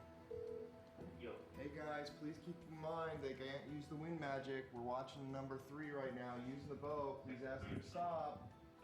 Sometimes the way you talk is really annoying, Steve. Well, you know what? I just want you to know. I find it I think annoying it's a when friend, like, hey, you're walking too close to the edge. When the obvious, when you have to tell people the obvious 8 times, gets annoying. Well, there's 2 guys watching 5 monitors.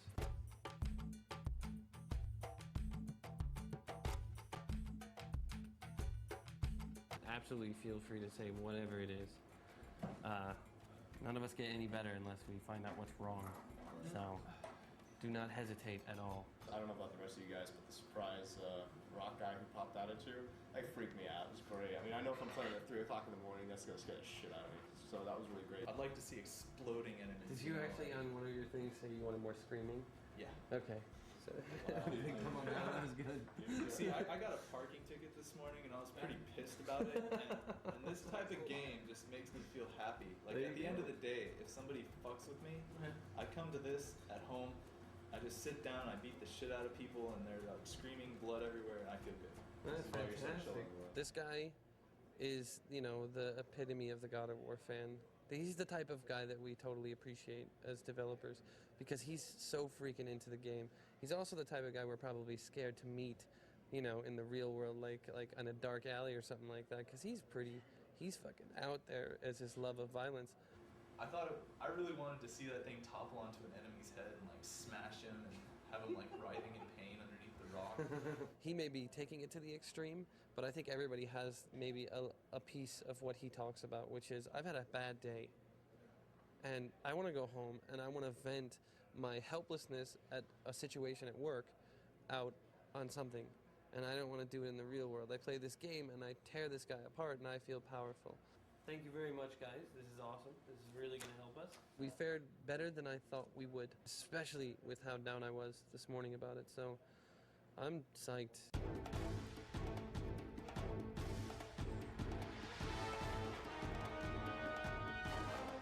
Today we are testing the roads level, which is the first level of the game, the opening sequence. Roads being the first level is exceptionally important to have that, you know, huge epic opener kind of topping what we did in the first game. It's got to be bigger than the Hydra. They come in here and some of the stuff is arted up. They have no preconceived notions on anything. They don't know how to use any of the stuff that we've been working with the whole time. So they get all these abilities and they're just like, what the hell? What's this do? I don't understand how this works. They don't understand that something only lasts for 8 seconds. Well, we totally get it because we said it's going to last 8 seconds. So it's a rude awakening to sit there and watch it and be like, oh, just do what I want you to do now. But, you know, teaches us. We were discussing earlier how strict the time limit was. Playtesting like this is vital. The people in the studio, very close to the project, have played it a lot. You don't see the obvious a lot of times. So the feedback is always incredibly valuable because they're the target market. They're the guys that are going to spend their money to buy our game, and we're here to satisfy the fans. Thanks again for coming in. We got a lot of work to do. We have 3 weeks until alpha. So looking at that, I know that we have some tough roads ahead of us for the next 3 weeks to get everything into shape, and it's time to go home.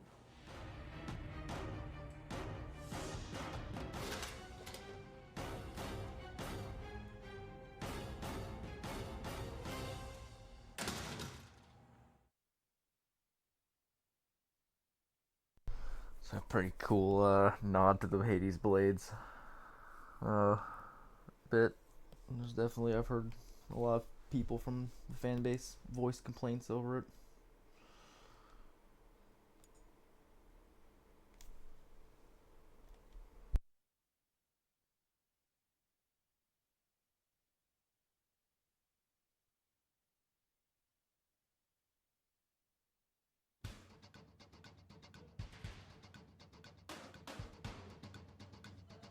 Today is our second annual Halloween party. It makes the working and kind of the more grueling hours a lot more fun when we can have a good time.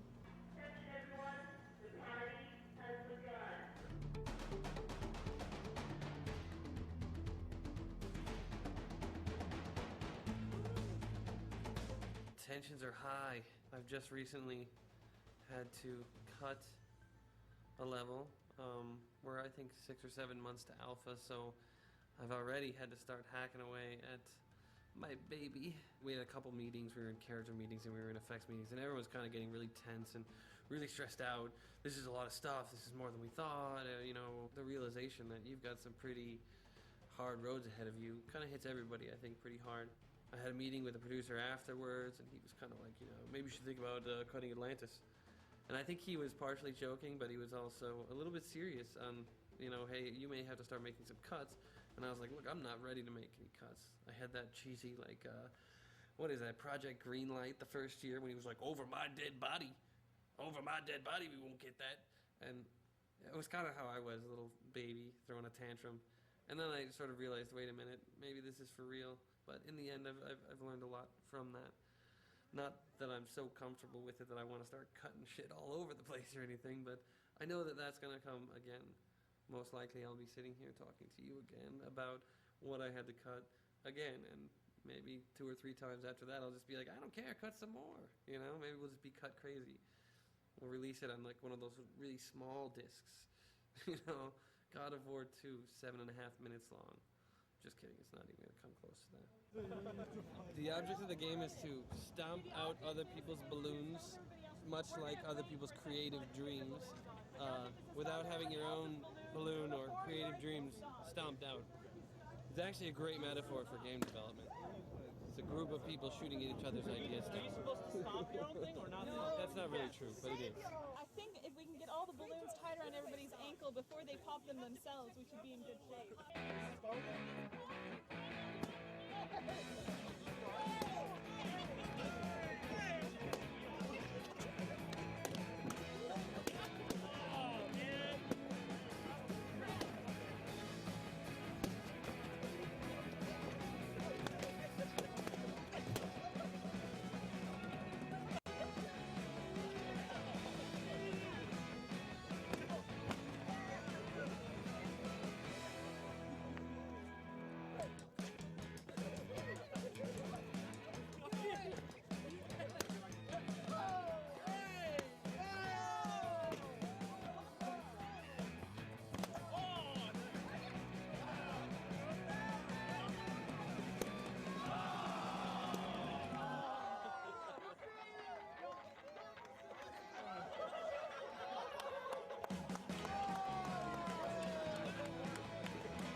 Their pie or as much of their pie in 5 minutes or less. And Ashley, are you opting out?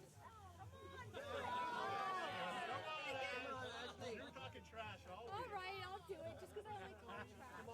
I'm kind of full right now. I don't know if I can handle this delicious pie. I'm ready for this. I'm going to take it out.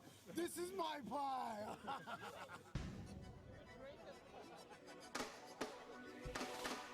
One hand only. The other hand behind your back. First one to finish all their pie wins, or the first one to finish as much in 5 minutes. 3, 2, 1, eat!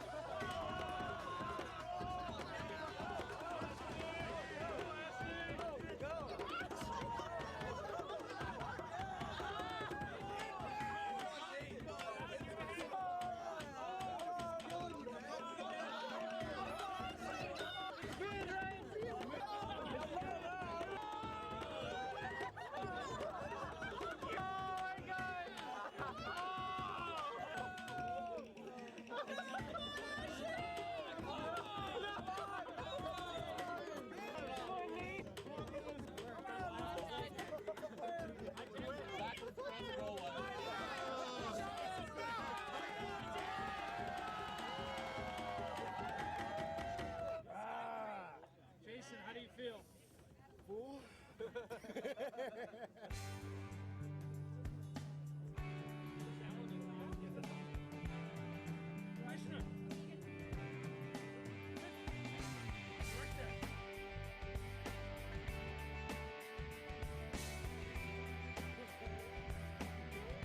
I got a few trophies and stuff. I got baskets of joy, and this is my plaque. My friend Kratos. I drink to him, I salute him. I would say that I have an infinitely larger amount of respect for the concept of a game director. I never knew the half of it.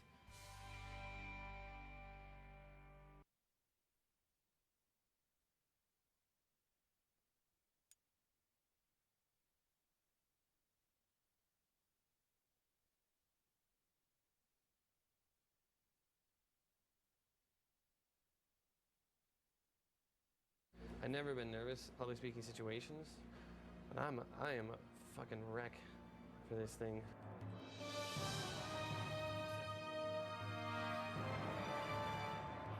I'm going to basically be presenting the game, play through, and pray to God it doesn't crash. It'll be the largest I've ever seen this game projected, which just means any flaws are going to be like the size of a midget. All right, let's do this thing.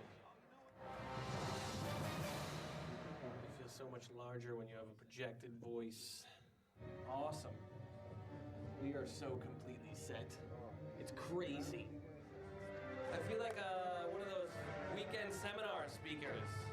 We loved God of War 2, but we're deaf now. As long as they love it. And that's really all that matters.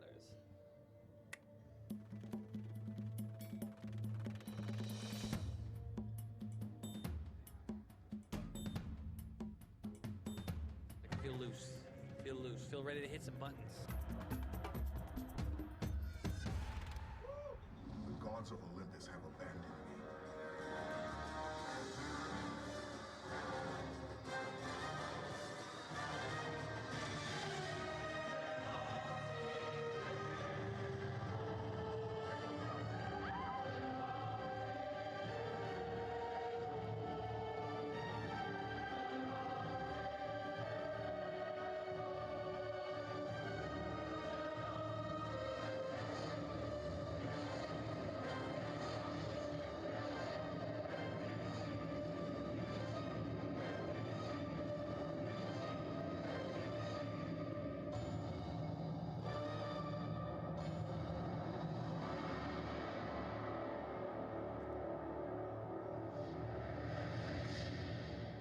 If the game crashes while I'm standing up there, it's the worst thing that could happen. Aside from me, like, sneezing and having snot hang out my nose during the breath. Even then, I think that can have a funny spin to it. A crash is definitely not a good thing. So what we're going to do is kind of go right into this little sneak peek, pulling up the curtain a little bit, demo. You guys are the first ones that are really going to check this out. Nothing will stop me in my quest. I will have my vengeance! One of the things we're really excited about in this game is that Kratos has to journey to the edge of the world. So instead of just having him hop on a Pegasus and play a cinematic, we're actually going to make the player fight their way to the edge of the world. So this new gameplay experience is going to have the same combat system that we have on the ground, except you're going to be fighting these battles thousands of feet above the earth.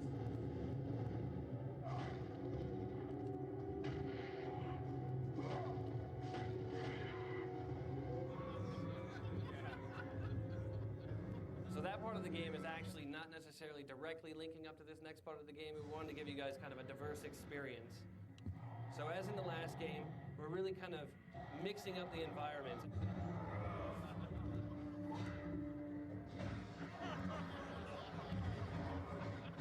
What we're doing in the second game is actually turning the pickups to more of an in-game acquisition. So every time you fight a Cyclops and you rip his eye out, you're actually going to be able to collect that and use that to get rewards. Help me with these beasts! I have found the secret of Medusa's temple! This is really showing that idea that Kratos isn't the only one on the island seeking out the Sisters of Fate. There are many heroes throughout mythology that are actually trying to change their own fate. And the enemies that we're bringing back are not just going to be sort of the standard size. We're actually going to be bringing back some of the other larger sized enemies. Now we're all the way back to where we started, and I'm actually able to use the Golden Fleece to throw the Medusa's beam back and turn the door to stone. And that is our little sneak peek into the E3 demo. I want to thank you guys for checking it out. To me, it's from the gut, you know, from the heart, that, yeah, it's going to measure up. I worked on the first game. Half these people worked on the first game, you know? What the first game was a culmination of all these people's work. And this is our blood, sweat, and tears, man. We would never, ever let it fall below what we strove for. We are absolutely not resting until we eclipse the quality of the first games. The response we wanted was what we got out of that press event. Because going into it, I kind of was like, what is the point of this, you know? E3's in 2.5, 3 weeks. Let's just show it E3, you know? But it was good. I see the purpose of it. That's really what game development is. They just keep moving the goal line, you know? Taking the ball away when you're trying to kick it. It's generally the status quo for this job. Just had a thought as when Kratos had the ability to go back in time, where he went to go and confront Zeus when he, you know, betrayed him. Why didn't he just go back in time before he killed his family and stopped himself from killing his family? That would have been something to think about.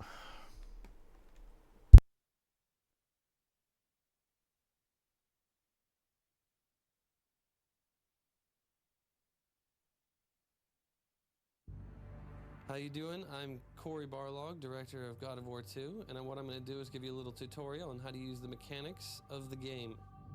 First thing we're going to show you is the rapidly pressing circle button mechanic. The circle button prompt will come up in the left-hand corner of the screen. You just rapidly press a circle button until you complete the action. Cranks, somewhat misunderstood mechanic sometimes. There's an icon in the lower left-hand corner of the screen. You don't actually have to follow the icon animation, you just follow Kratos' progress on the crank circle. Just make gentle circles following his progress all the way around. The new feature in God of War 2, the grapple, has little icons throughout the world that glow, just like that, and when you approach them, they will radiate, letting you know that you're in range. This means that you can now hit the R1 button, Kratos will throw his blade out, you'll attach to the grapple. If you press the button down and hold it, you'll actually continue your swing. As long as you keep holding it, you'll keep swinging. When you press the X button, you'll release, and you'll be able to continue on to either the next grapple or where you need to go. Another mechanic that we have from the last game is the stick shake mechanic. So when you get frozen by a Medusa or get hit by one of the Griffins, the stick shake icon will appear in the left-hand corner of the screen. And essentially you take the left analog stick and shake it back and forth rapidly until you either shake out or die. The circle button appearing above the creatures basically indicates that you can go and grab the character and enter a CS minigame. These are the stick swoop icons, one of the tougher minigames.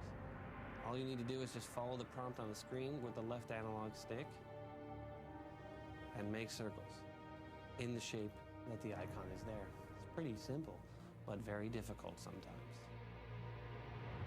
A new mechanic that we have in God of War 2 is kind of a fishing reel type mechanic. You're going to throw your blades into characters, and then you make circles with the left analog stick as if you're reeling them in. These are the multi-button CS minigames. So you initiate the minigame, and then follow the button prompts that come on the screen. Hitting the X, hitting the circle again, until the creature's dead. Another new mechanic we have in God of War 2 is the L1-R1. Essentially, you are alternating from L1 to R1 as if you're shaking something back and forth.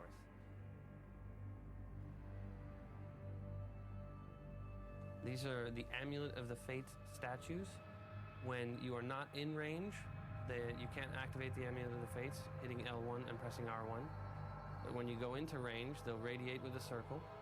And then if you press L1 and then R1, you'll activate the Amulet of the Fates, which slows down the world time. Rage of the Titans, activated just like Rage of the Gods in God of War 1. You press the L3 and R3 command, the two analog sticks, press them in. The unique thing about this game is you're able to turn it on and turn it off. And that's it. That is the little tutorial walkthrough for the God of War 2 mechanics. I don't think that was necessary at all, but whatever floats their boat.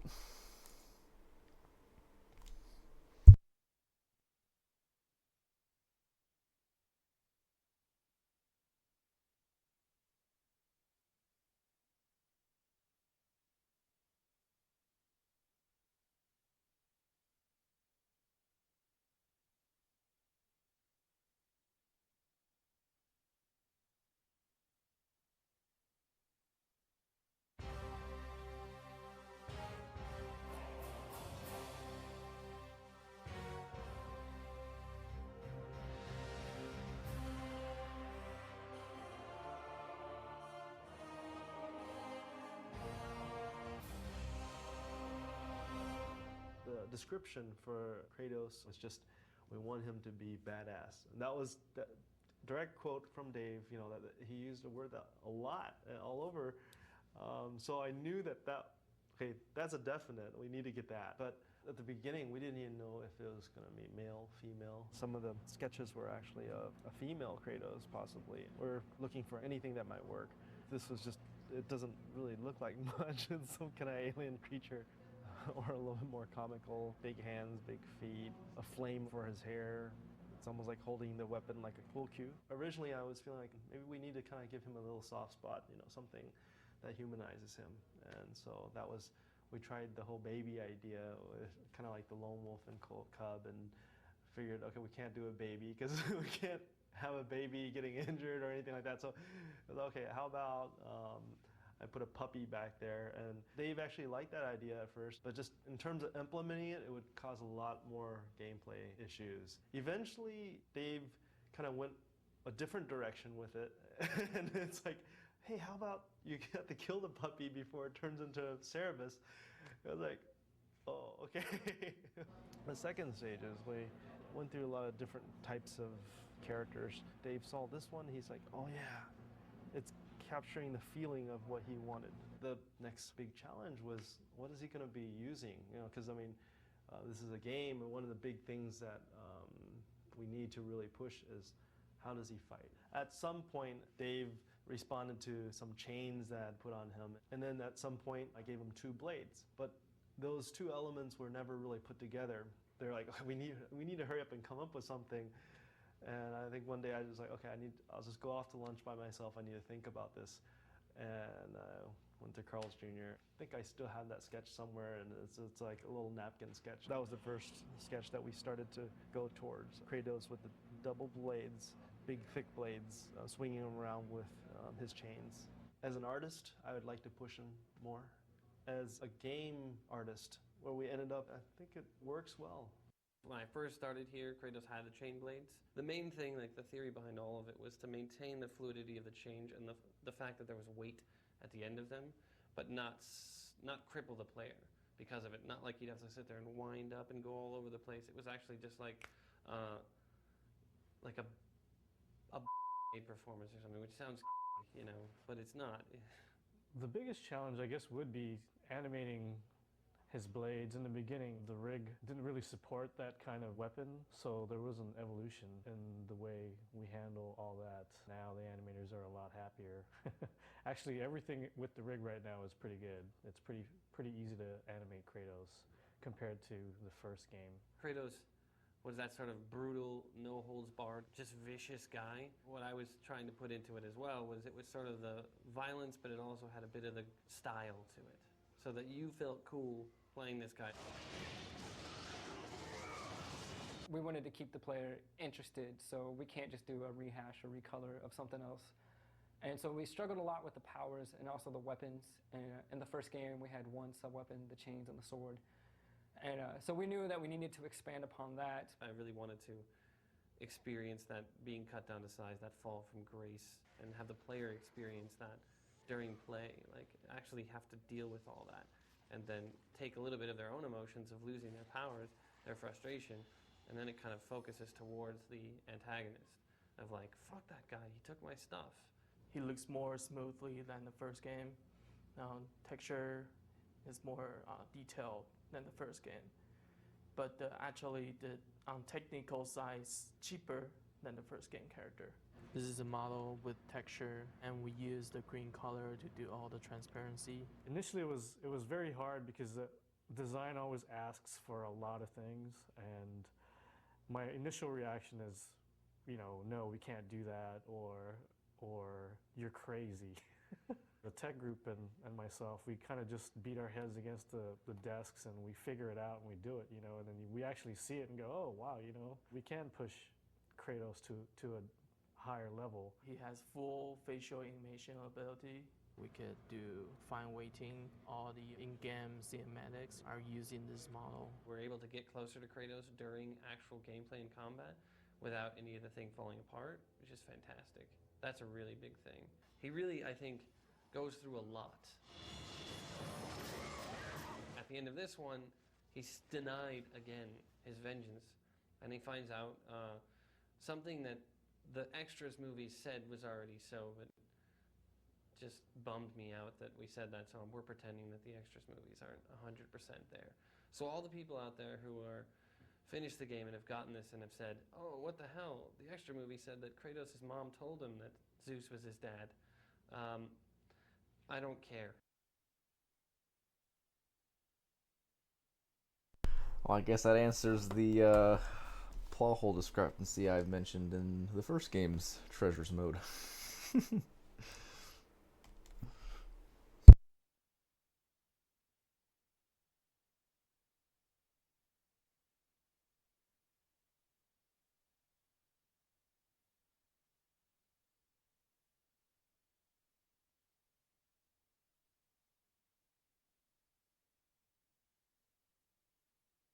A concept artist takes the descriptions from the director and just the story, and we design all the assets, whether it's a character, environment, a prop, whatever, anything visual in the game. We draw it up, we paint it up, and design what it looks like. We've got this piece here. It's Kratos versus a Minotaur. This is going to be for another Game Informer. One of the nice parts about working on this image was that I got to kind of redesign the Minotaur a little bit, and had fun with them right here. You can kind of see some of the changes going on here. One of the things that we ran into, because initially I had his head cocked a little bit further over here to his left side, but you don't see his face as well. So this was one of the changes that Corey asked me to do, was try to cock his head back over a little bit more so we can see his face. The palace is one of the big locations. It has sort of rounder setting, and as you progress to get to the center, you get sent to the bottom, and then there's dramatic magic release, and then you get to send to the top. I was really excited about the whole concept behind it. One thing that I was able to sell to Corey was having this two monumental statue in the front, so kind of accentuate, actually step into this place, worshipping like temple. The write-up they gave me was that he would create a void, and he's supposed to take his weapon, which in this case was a boomerang, and throw it into the void, and the void would appear near Kratos and strike him. His left arm was supposed to create the void, so I started to take half his body, or one arm would be kind of black, or half his body would be draped in cloth. As I went along, I started thinking about, how about if he threw up this void? So he would just kind of come at you and puke on the floor and create this void. Corey, he wanted it to become more like black smoke. So I started playing around with those themes. This was kind of what he bought off on. I was getting really close. I just had to make some minor changes on it. I really like him the way it's looking, and just at this point, they killed it. Yeah, it's still one of my favorite pieces. It was a nice, for me, a nice exercise in development. What I was told was that this is where the boss fight is going to happen between the Sister 1 and Sister 2 and yourself. And the limitations were on this one that it's opulent, just to bling it out, and it's just really grand. With a couple back and forths, I came up with the final image. It's a lot of detail because basically they need this in order to build. Right in these areas, there's like these blue rectangle things. And I was thinking maybe it's just like a top of a pillar, so it could be, metallic or something. But Ken Feldman, he interpreted it as blue velvet pillows. So he actually modeled like blue velvet pillows in that environment, which is totally fine. It could be seen as a place of worship, so maybe people were to sit on them and stuff like that. But so yeah, seeing their take on your idea, ultimately it's their idea, but our concepts, and seeing it in a 3D form coming alive, that's where like the reward comes from. All I was really given about the character Oceanus was that he resides in a lake and then comes up out of the lake and starts to wreak havoc on the gods around him. This is what I came up with. Just a lot of variations of the Titan body. The reaction to these was less than stellar. They thought, well, he looks like the other guys, and what are you doing?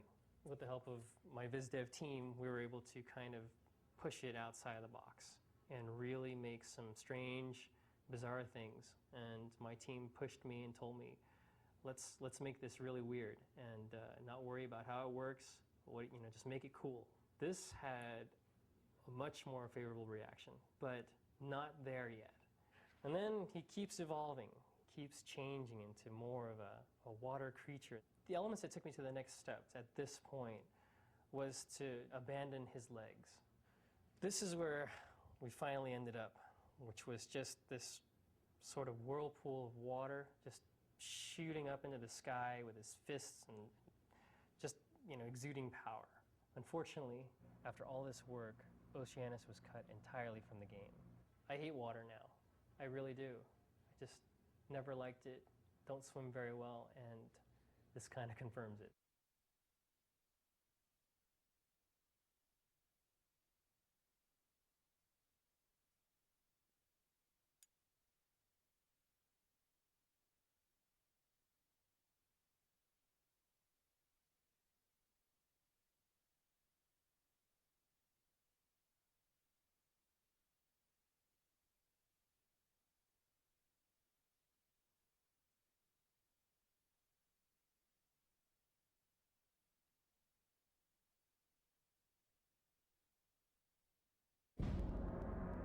So I'm Stig, art director on God of War 2, and we're going to take a look at some of the lost levels of the game.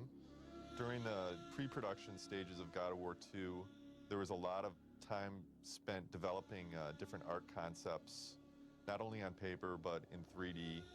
We had a lot of new environment artists start on this project.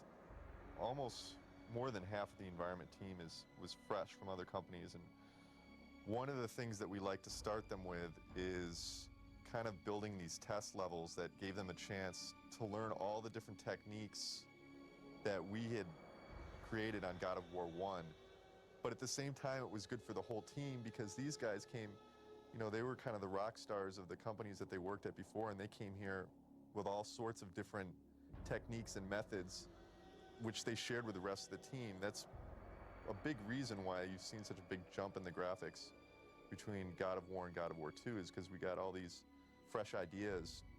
The lost levels, they're not only a good proving ground for the artist to prove himself that he understands the tool and the technology, but it's also a good proving ground for the technology in general. Designing something like a Pegasus level is something that's very challenging for an artist. Because we've never done anything like it before. Everything from just the way that we build the geometry at a different level of detail because it's farther away from the camera to little things like the effects. This is kind of the canyon run stuff that we didn't get as much of it or any of it as we wanted to get. Atlantis was going to be an entire world in the game, and we lost that one too, unfortunately. Maybe it'll come back some other day.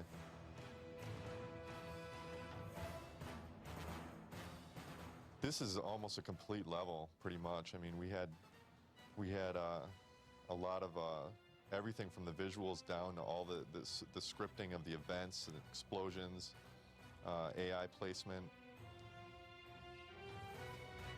It's very sad that it had to get cut. I remember when I heard about it, I was in denial for a few days. But we made our way through it, and we were all very happy with the other levels, so it's nice that it got to make it onto the lost levels.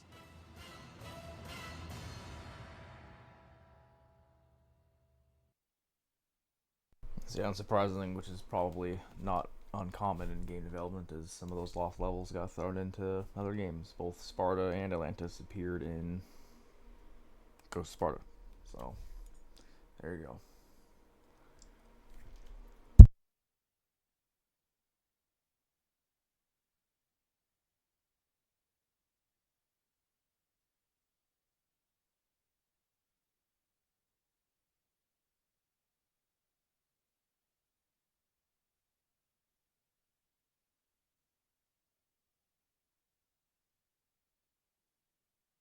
Level design is a lot about coming up with the puzzles and the layout and the pacing of an area and coming up with the themes and how they integrate with the story. I worked with Corey to kind of pace it out on paper in a very, very rough form. Corey figured out what he wanted in the script, and then we agreed upon different worlds and kind of the scale of the worlds, what mechanics we wanted to introduce in those worlds, and then set up the layout to facilitate that. On a day-to-day basis, working with all the different level designers to make sure that everything kind of had a consistent feel to it. And then when you jump on it, it's just like a straight elevator ride down. Level design is about planning and like figuring out like, okay, if we want this, then like how are we going to stage this, and kind of sticking to your guns, but at the same time having the fluidity to kind of like change gears when you need to, just be like, oh, well, that totally doesn't work, throw it away, you know, and like, you know, start all over again. Basically have to look at the game from the top down. So we have to say, well, we just had a puzzle here, so let's try to like have a big fight, because it's a little bit more visceral after you just used your brain to, you know, figure out this crazy puzzle that we throw in. So we do that kind of stuff, like just how we want the fights to go, difficulty level of the fight. How we determine how to pace the fights is very much trial and error. We'll spend days on a fight, and then we'll have a play test, and then we can throw all of what we just did out the window. You can tell just by watching them play. Camera design is basically taking the player and guiding them through the interactive experience. So the camera designer's job is to help the player understand a puzzle, where to go, what he needs to see in order to achieve success in a video game. Camera in a game like God of War 2 is incredibly important because it basically shows the player everything that he needs to know in order to become a master at the game. When we're doing like play tests and stuff like that, we're trying to figure out what are these players trying to see. We try to make sure that we're thinking about, well, what is the player's experience at any point, and what is the player thinking about, and so we show that. The basic viewpoint is that we're trying to stay behind Kratos, and we're trying to lead the player in the proper direction. We change it up when you get into an arena and you do some combat and stuff like that. Generally, you don't necessarily need to be behind Kratos at that point of view. You want to see all the enemies and stuff around you. So we might go to a side view, we might go to a three-quarter top-down view. We go to different views in order to provide perspective for the player so that he can see the enemies around him a little bit better. He can have combat a little bit better. His controls feel right for the combat. But that wouldn't necessarily be the same view that we have for when we're following them, when we're trying to just lead them from one point to another point. We take control away from the player on the camera, and we give them the shots they want and let them focus on just the gameplay itself. A limitation of our fixed camera system is that we have to show certain things at different points.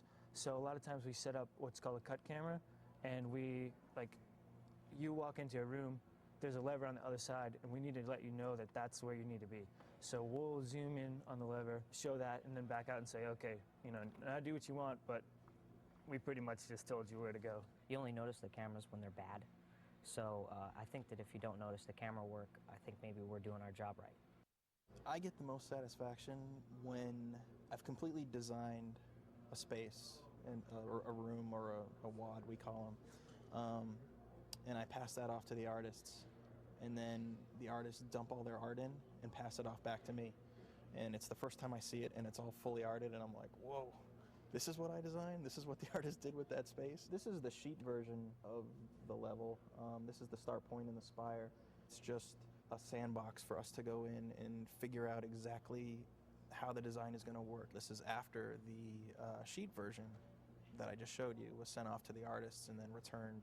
It gets really magical when it comes back from the artists, and they've done really cool stuff with it. I was presented with a door and a dead body, and I knew I needed to use the dead body in some way, some new and interesting way, in order to get through that door. So what I have here is the actual level that I was presented with in a wireframe, and this is the completed in-game version. Initially, the player may think that they have to put the dead body on the pressure plate and just walk over here, but since the door only opens halfway, that's not the entire puzzle. If you come over here, you'll notice there's this other pressure plate, which opens the door all the way. So if I make a run for it, kind of go through, I just don't have enough time in order to get over there. So the distance between here and the final door is much less than the distance between here and the final door. So I should probably put that dead body on that pressure plate. And I realized that this debris that's floating by in the river was the same debris that was floating by in this other river. So it must be some kind of circuit. So I put the dead body into the river just to see what would happen. And come over here and check in, and oh, there's my dead body. So pick that bad boy up, put him onto the pressure plate. That opens the gate halfway. Now I'm closer to the door, so I should be able to make a break for it and run over here and exit through the door just in time. For me, I just kind of like first start off with just like imagining just like what would be like, you know, the coolest possible scenario that someone could go through on like a grapple sequence given like the parameters. And then I'll start like going down on paper and like just drawing, like sketching out the rough ideas. And then from there I go into like Maya, and then I'll start actually building out the level, putting the points in, and then I'll start going in there and like tweaking it and tuning it until it's done.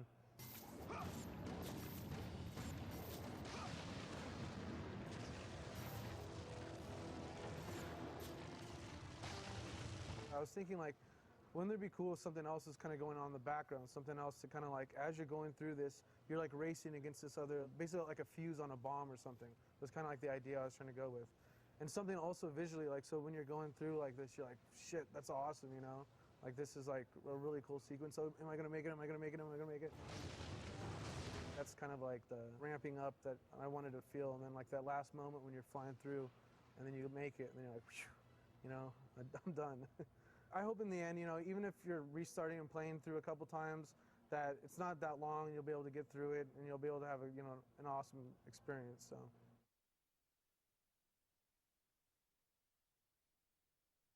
I guess that answered my question of why they had such an over-the-top and dramatic soundtrack for that bit.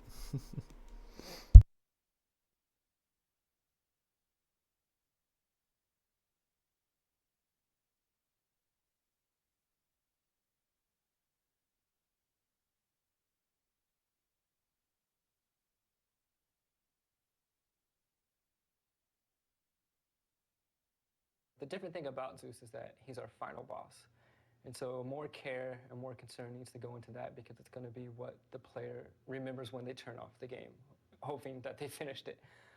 So it needs to be very epic, very big moments, not really mechanic driven, but something where you finish it and you're like, oh, I need to tell my friend this, like, oh, did you play him this way, that type of thing. Not only is he the sort of final boss, but he's also the kind of the main antagonist, that if we do a third game, he will kind of stretch into the third.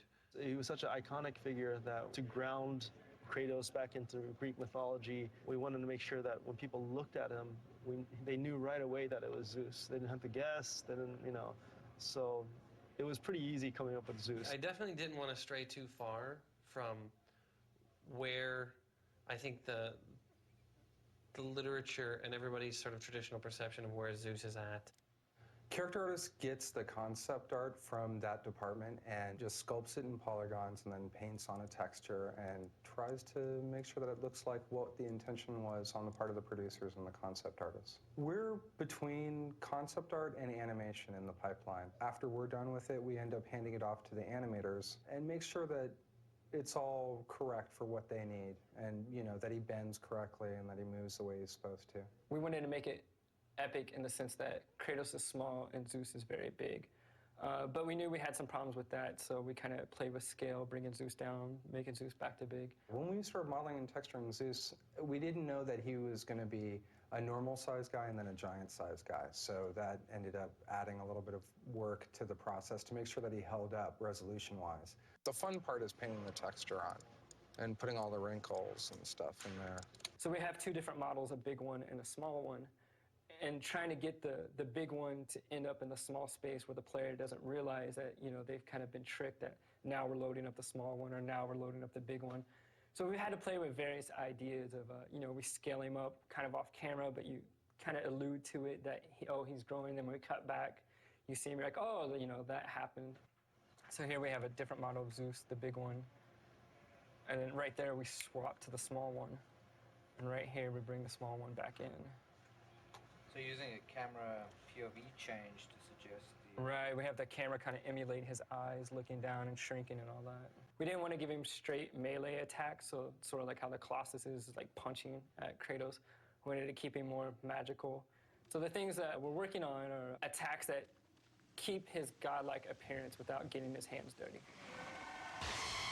They have so much history, and that history kind of unfolds in the horrible things that they do to each other in this fight.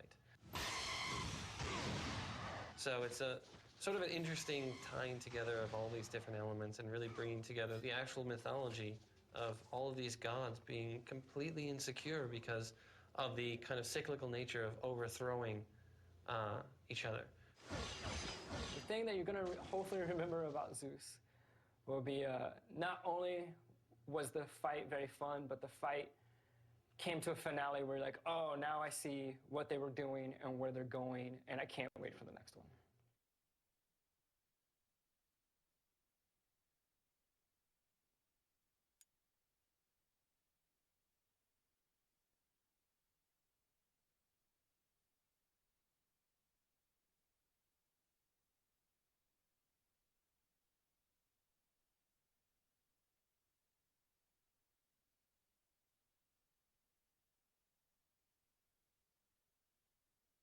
Usually in the very beginning of how we go about building the game and the creatures, me and Corey and Eric and the rest of us on the combat team will sit down and we'll say, oh, you know, we need these kind of creatures, or, you know, in mythology there was this, what if we took that but kind of put a spin on it so that it behaved this way? And then we'll sit down with the concept artist and we're like, oh, okay, we got this idea, here's these things that we want to get out of the creature. And then the concept artist will come back with like 20 or 30 different ideas, and they're an amazing team. And they'll be like, okay, here's a whole bunch of ideas, what sticks, kind of like the shotgun approach. And we'll go through, we're like, oh, I wasn't thinking that, but I wasn't thinking this either, and that will really work. The simplicity of this one, but the sort of the personality in the face of this one, getting across that. But I mean, I love the skinniness of this guy. And then from there, we'll sit down with kind of the animators and the character modelers. And we'll go, okay, here's the personality, here's what we kind of want to get from it. And then we usually try to keep everyone in the loop so that when everyone else is working on their sort of set of creatures, they know what we're doing over here. So that way we don't have too much overlap. Most of the combat design that myself and the other combat designers do is on the enemy side or the boss's sides. So we come up how the enemy's going to fight Kratos and his unique attributes and his style and what he's going to do. We also come up with like the little tricks or the strategy that you're going to use against this enemy. And then from there, we come up with the animation lists, and we work with the animator, and we go back and forth deciding like how's this guy going to attack, how fast he's going to attack, what types of blocks he's going to use, or whatever strategy it might be. From there, then we go into the code and we start building the character out, get him into the level, get him running, and play around with him, have him fight Kratos, trying to come up with the coolest way to kill him off. From there, it's just revisions over and over. The trick with this guy is he's covering up a little pressure plate. And what you'll need to do is just attack one of his tentacles till he gets stunned. He's going to lift up his tentacle. And now you're going to use that last Spartan, you're going to use his body to hold that pressure plate down. When that does, it opens up a vent. This is where the Phoenix came from. Now you can use your Icarus wings to fly up in the air, but you got to be careful of the Kraken hitting you down. So you want to use the Icarus wings to fly up, and then you'll get high enough where you can hit the Kraken in the head, and that's where he's actually vulnerable. One of the initial goals that we wanted was to create a puzzle-like boss fight, so it's not just hacking away and beating up somebody and avoiding their attacks. It's not just simple hack and slash. Kratos is interacting with the sisters throughout the whole game. You see them as statues, you see them in little sequences. So we knew that when Kratos actually gets up to them and has to fight them, that we wanted to make it a kind of a big event. So first you'll kind of fight her on the ground. She'll kind of hang out over here and dash around and throw these little fireballs at you. From a combat point of view, this was definitely one of the most challenging parts of the game. Well, eventually she basically flies up in the air like this. So you as a player, you can't really do much from this distance. So hopefully you take note and you see these grapple points hanging around. And you can't stay on one for very long because she'll shoot you down. So what you basically got to do is you got to jump from each one to each and hit her in the middle, just like that. And eventually you'll get her to a little stunned state, whereas you can jump here and take her out. We've been working on this for a couple months now. We're starting to see how it's going to be and how fun it's going to be, and hopefully everybody else will think it's fun too. You do not defy fate, Kratos! This is our wireless technology, the Sony wireless controller. We actually just took a controller and cut off the cord. We use this for when we're planning out the button mapping in order to make the controls feel as efficient and as sort of thoughtless for the player as possible. It's natural in one sense because we're always using the L1 for a shift. So we just explain it in the shift mechanic of L1 plus R1. L1 and R2 is what Amulet of the Fates used to be. And it's a very awkward button combination for people, so now we've moved it to just R2. You turn it on, you turn it off, single button activation. And then we've taken the sub-weapons, which used to be just on R2, and we've turned that into an L1 plus R1 combination. The balance between the L1 and the face buttons being on opposite hands, I think really helps people to be able to use it as kind of a shift functionality. L1. It's not that bad.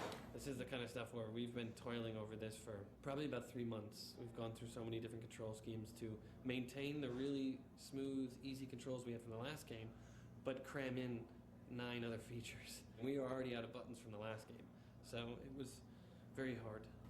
Thank you, guys.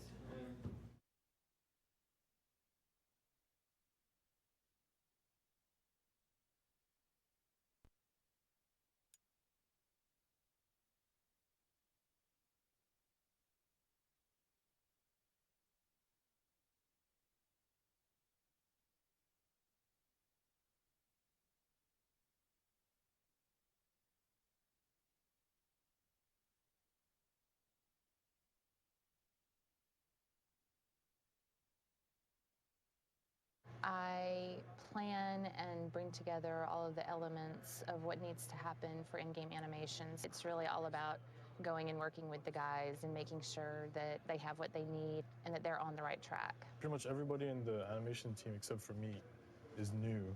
So with that, you get a lot of fresh ideas. One of the things she does is when she's dealt enough damage to you, she can come off the pillars and just charge at you.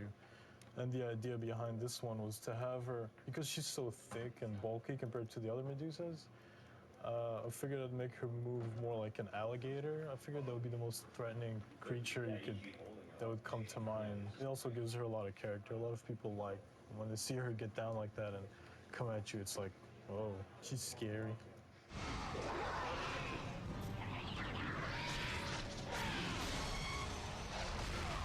When they do it, you want them to be like, oh my God, like that's the payoff for it all. The one that's always in the press, actually, is the Cyclops eye rip. This is what's in the game now. Hopefully it doesn't change before the end of the game. People love this move just because of the eye ripping part. It was that moment that people react to.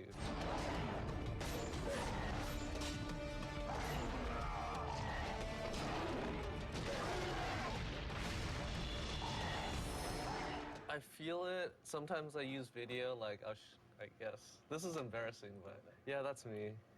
Sometimes you just gotta feel it out and get the motion, especially with stumbling and things that have more acting to them. My favorite sequence is probably the Theseus one. During that sequence, Kratos throws his blade into Theseus, who's hanging off the ledge at this point. He pulls him down, and as coming down, he punches Theseus into the door, grabs Theseus' weapon, and then stabs him against the door. Then he grabs the key for the door from Theseus, and he puts the key into the lock. When the lock opens, Theseus slips to the floor, and then he makes one last effort to grab Kratos. And Kratos pulls away and stomps his head in between the door. And at this point in the game, you can mash the door into Theseus' head.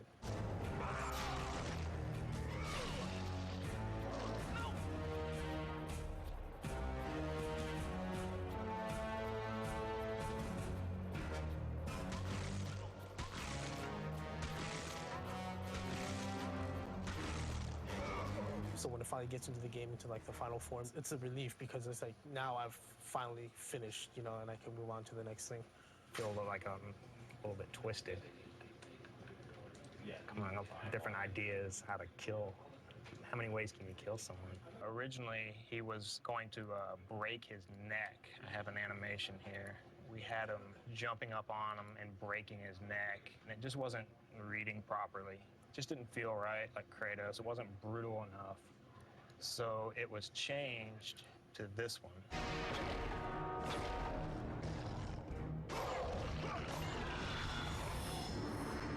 Being new here, this was my very first whole character that I got to do. He's seen around the world, and you fight him in a lot of battles. Sometimes you find multiple ones, which is really tough.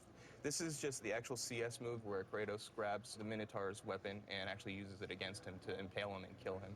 What we were working on was trying to make the Minotaur react like he would, like a beast or creature would. You know, anytime he gets hit, he's growling back at you and he's reacting to what Kratos is doing. The other challenge is in the middle of this anim, there's a struggle minigame where it stops and the player has to mash on the button to impale him. And that's actually pretty difficult. You know, it seems like it's just a two-pose-off thing, but I spent a lot of time trying to make sure that when he's pulling, you know, the strength of Kratos feels good. You know, the character responding and trying to pull back feels correct. And we're still working on it. It's not completely final yet, but a couple more passes and I think we'll be there.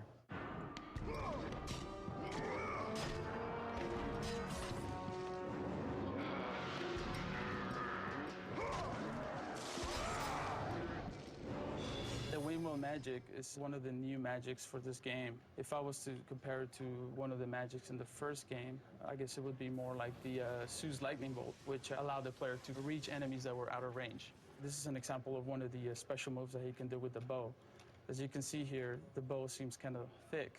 Since it's made out of wind, the artists have actually created the animation within the bow. There's some textures here that actually animate and flow. Then once this gets into the game, you don't actually see the thickness. You only see this kind of translucent wind and air flowing through. So it's a really cool idea that the concept artist came up with. And the only solid part on the wind bow is this face right here. One of the special moves that are done with the wind bow, as you can see here, Kratos is just madly shooting arrows all over the ground in the circle, and it creates this huge tornado, which is quite cool in the game. You can definitely damage a lot of enemies. We try to, you know, make him vicious, make every move that he does fit his character, his brutality. Definitely, that's definitely what we try to go for, but without trying to, you know, hopefully people won't think that we're crazy.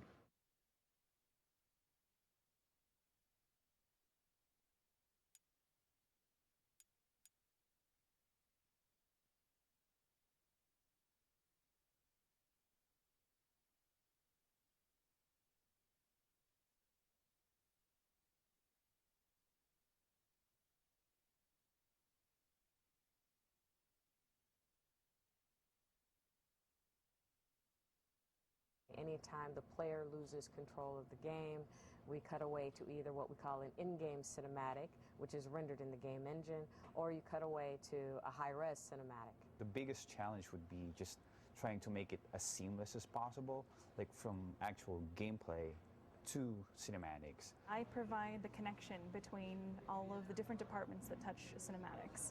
It hasn't changed the end pose, right? Correct. It requires constant emails, phone calls, making sure that everybody's on the same page with the script, any dialogue changes, Corey's new wishes, music, sound effects, the whole 9 yards. We have about 42 cinematics ranging in length between 20 seconds and 3.5 minutes. So getting all of those to the level of a AAA title takes a little bit of coordination. In-game cinematics are the cinematics that are run through the actual game engine. In other words, these cinematics have to use game assets, the same characters, the same environments, the same lighting. Mostly I do in-game cinematics. What I'm going to show you is a cut between combat move to the next gameplay. And right now it's a very raw stage wherein there's no special effects, no particles, and no ambient sound. The challenges of this cut scene is just to convey Kratos' anger because he thought he already killed Colossus when actually he hasn't. So he's thrown into this water level. This is one of those cinematics that doesn't involve any dialogue or voiceover. It's pure cutscene.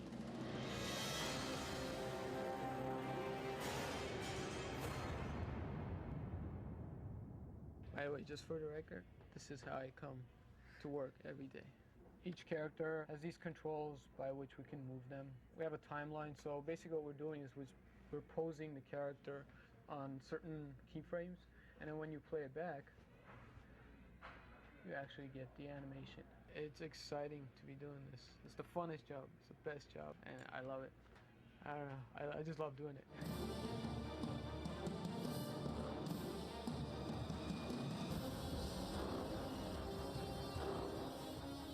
The most satisfying thing is when I really can take all of these pieces that exist already, some of the ones that I've had to make myself, and put them together and everything just clicks.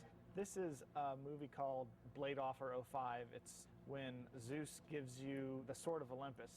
So what I needed to do was recreate roads. I used a lot of these pieces that had been built already, and then I had to build a few of the things myself, like this top stuff that you don't actually see in the game.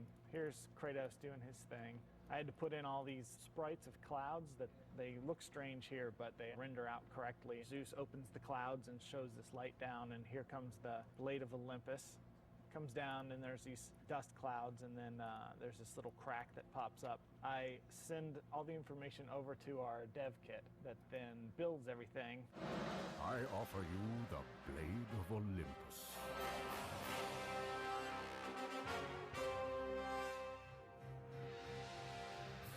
The high-res cinematics are cinematics that are pre-rendered. They don't have to go through the game engine at all. They can use any type of effects, any type of models, any type of lighting, whatever to make it beautiful.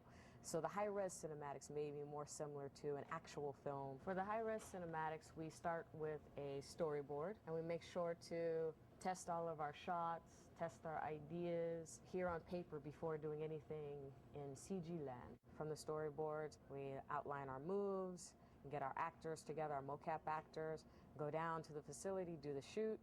This is a photo from one of our shoots. Me and two of the actors. I handled directing the actors. Everyone was suited up. You have to start in a T stance, and the cameras rotate around so that you can calibrate all the different markers that are on the character. Each marker is connected by a line. Think of a dot to dot that we've all done as little kids. It kind of looks like that. After the shoot, this is what we get back, which is actually Rhea that you saw. She's holding a baby that she doesn't want to give away, but her husband Kratos has been eating all of the babies, so the only way for the baby to live is if she gives the baby away, and this is the final goodbye. This is all raw mocap data with no cleanup, no hair, and a temporary model. We send the data to an external studio. External studio starts to build the cameras, put the characters in front of the cameras, building shots and timing, and the external studio places that data into a scene with their high-res set and their cameras. They also put it on a model that they've built high-res that's gone through an approval process here. And then on top of that, they're of course building models and environments and textures and lighting. And this is the exciting part. This is what we're just starting to get back now. But when the time came for the last of her children to be eaten, she was unable to bear another such loss, and devised a trick to save the baby Zeus. There are a lot of mistakes, a lot of clipping issues. It's first pass cloth, it's first pass hair. All of the scenes are not rendered, but this is the first renders that we've seen. Now, over the course of the next few weeks, we will spend our time giving revisions back to the external studio so that everything can be brought to final. It's going to be great once it all comes together. Rhea commanded the eagle to secret her son away. He was taken to an island well beyond the watchful eyes of Kronos.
So I'm Stig, art director on God of War 2.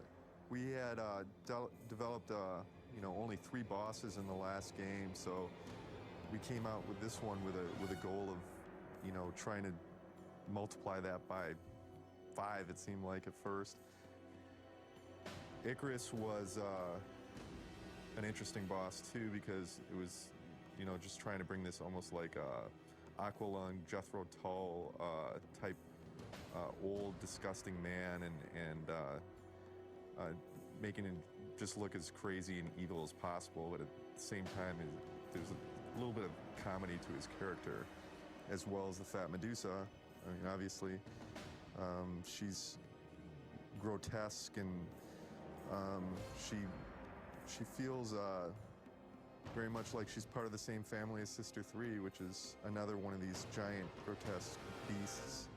Sister 3 had to, very challenging character, we had to make sure that all of the stuff that was coming through in the concept, all the threads, the fat, the grotesque pus and pimples, and we could pull that off in 3D, and there was a lot of back and forth going between concept and the final product. And we ended up pretty much all of the boss characters that we originally we ended up creating for the game, which is pretty impressive.